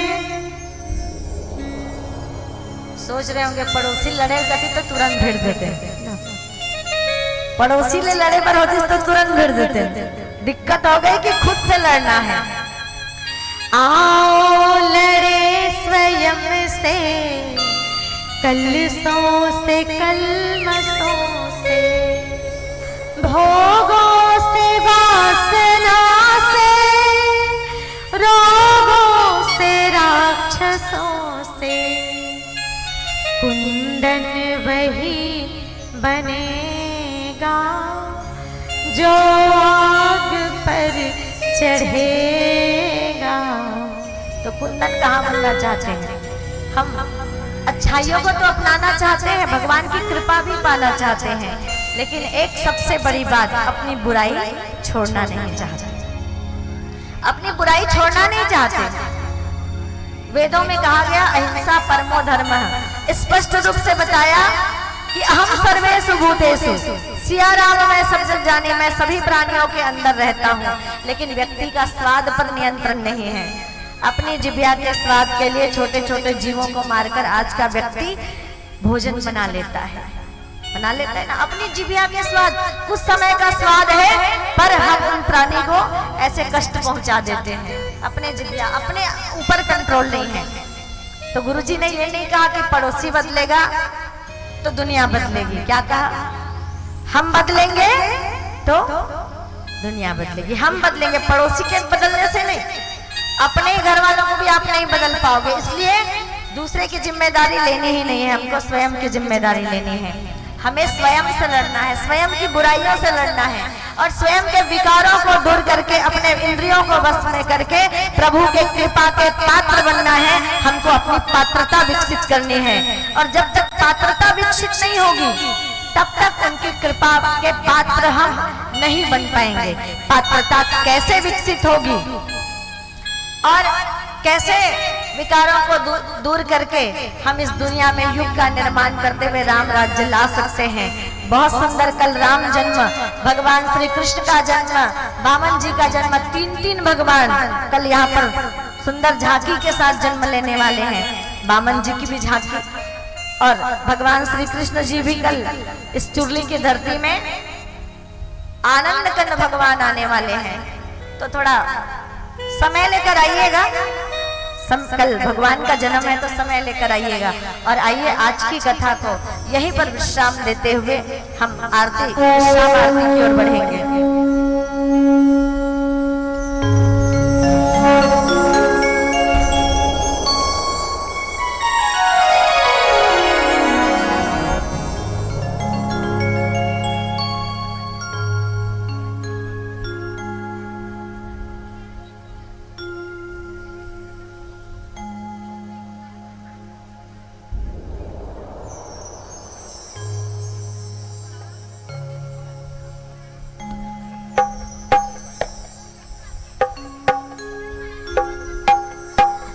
आइए भगवान की सुंदर मंगलमय आरती में सम्मिलित हो सभी लोग।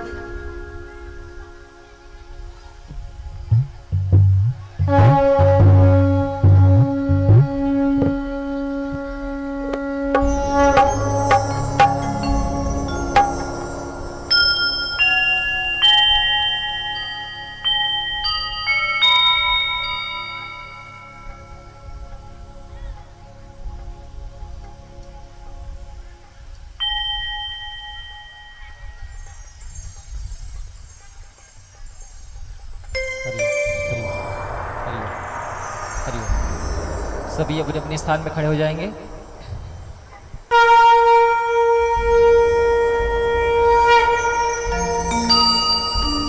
ओम चंद्रमा मनसो जातः चक्षु सूर्यो अजायतः श्रोताद्वायुश्च प्राणश्च मुखाद् अग्निमजायतः।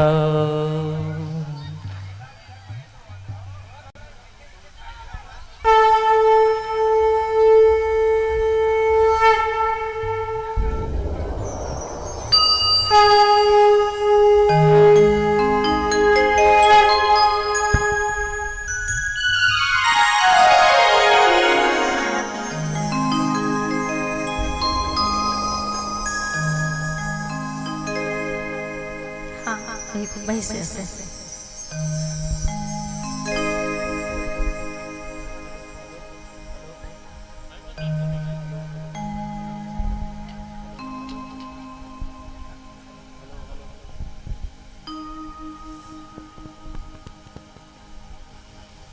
Hello hello hello hello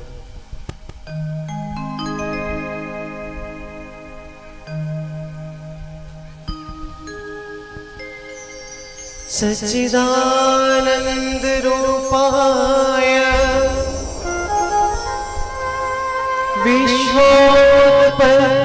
विश्वोत्पत्यादिहेतवे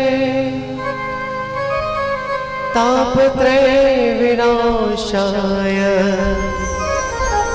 Shri कृष्णाय नमः।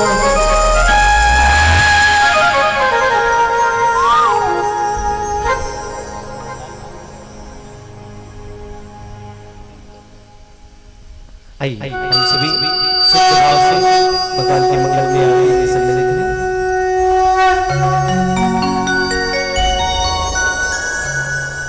तेरे आरती हो कान्हा, तेरे आरती,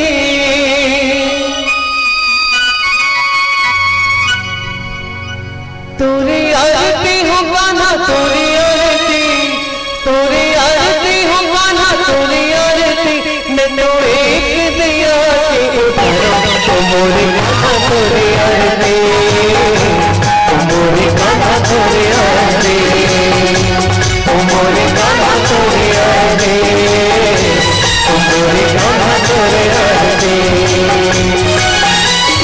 तेरे आरती हो कान्हा तेरे आरती, तेरे आरती हो कान्हा तेरे आरती, मैं तो एक दिया के उधरा, तो मोरे कान्हा तेरे आरती, तो मोरे कान्हा तेरे आरती, तो मोरे कान्हा तेरे आरती, तो मोरे कान्हा तेरे आरती।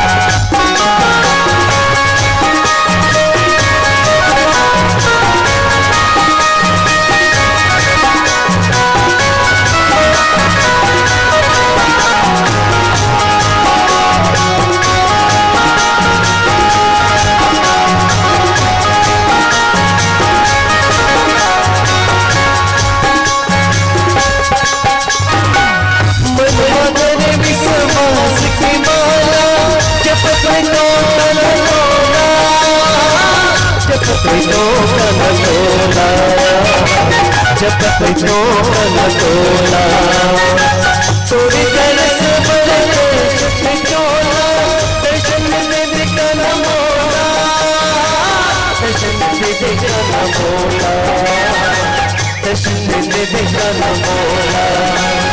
मदन मुरारी कान्हा मदन मुरारी, मदन मुरारी कान्हा मदन मुरारी, मैं तो एक दिया मोरे कान्हा तोरे आरती, मोरे कान्हा तोरे आरती, मोरे कान्हा तोरे आरती, मोरे कान्हा तोरे आरती।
कान्हा तोरे आरती ओ मोरे कान्हा तोरे आरती ओ मोरे कान्हा तोरे आरती ओ मोरे कान्हा तोरे आरती ओ मोरे कान्हा तोरे आरती ओ मोरे कान्हा तोरे आरती ओ मोरे कान्हा तोरे आरती ओ मोरे कान्हा तोरे आरती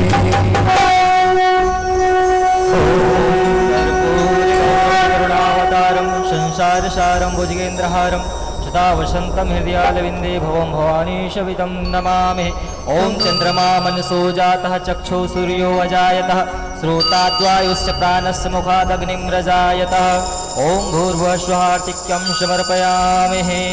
अपने अपने जगह में परिक्रमा कर लेंगे एक बार। ओम यानि कानि च पापानि ज्ञातज्ञातितानि च तानि सर्वाणि नश्यन्ति प्रदक्षिणां पदे पदे। आइए कान्हा को भोग लगा देंगे।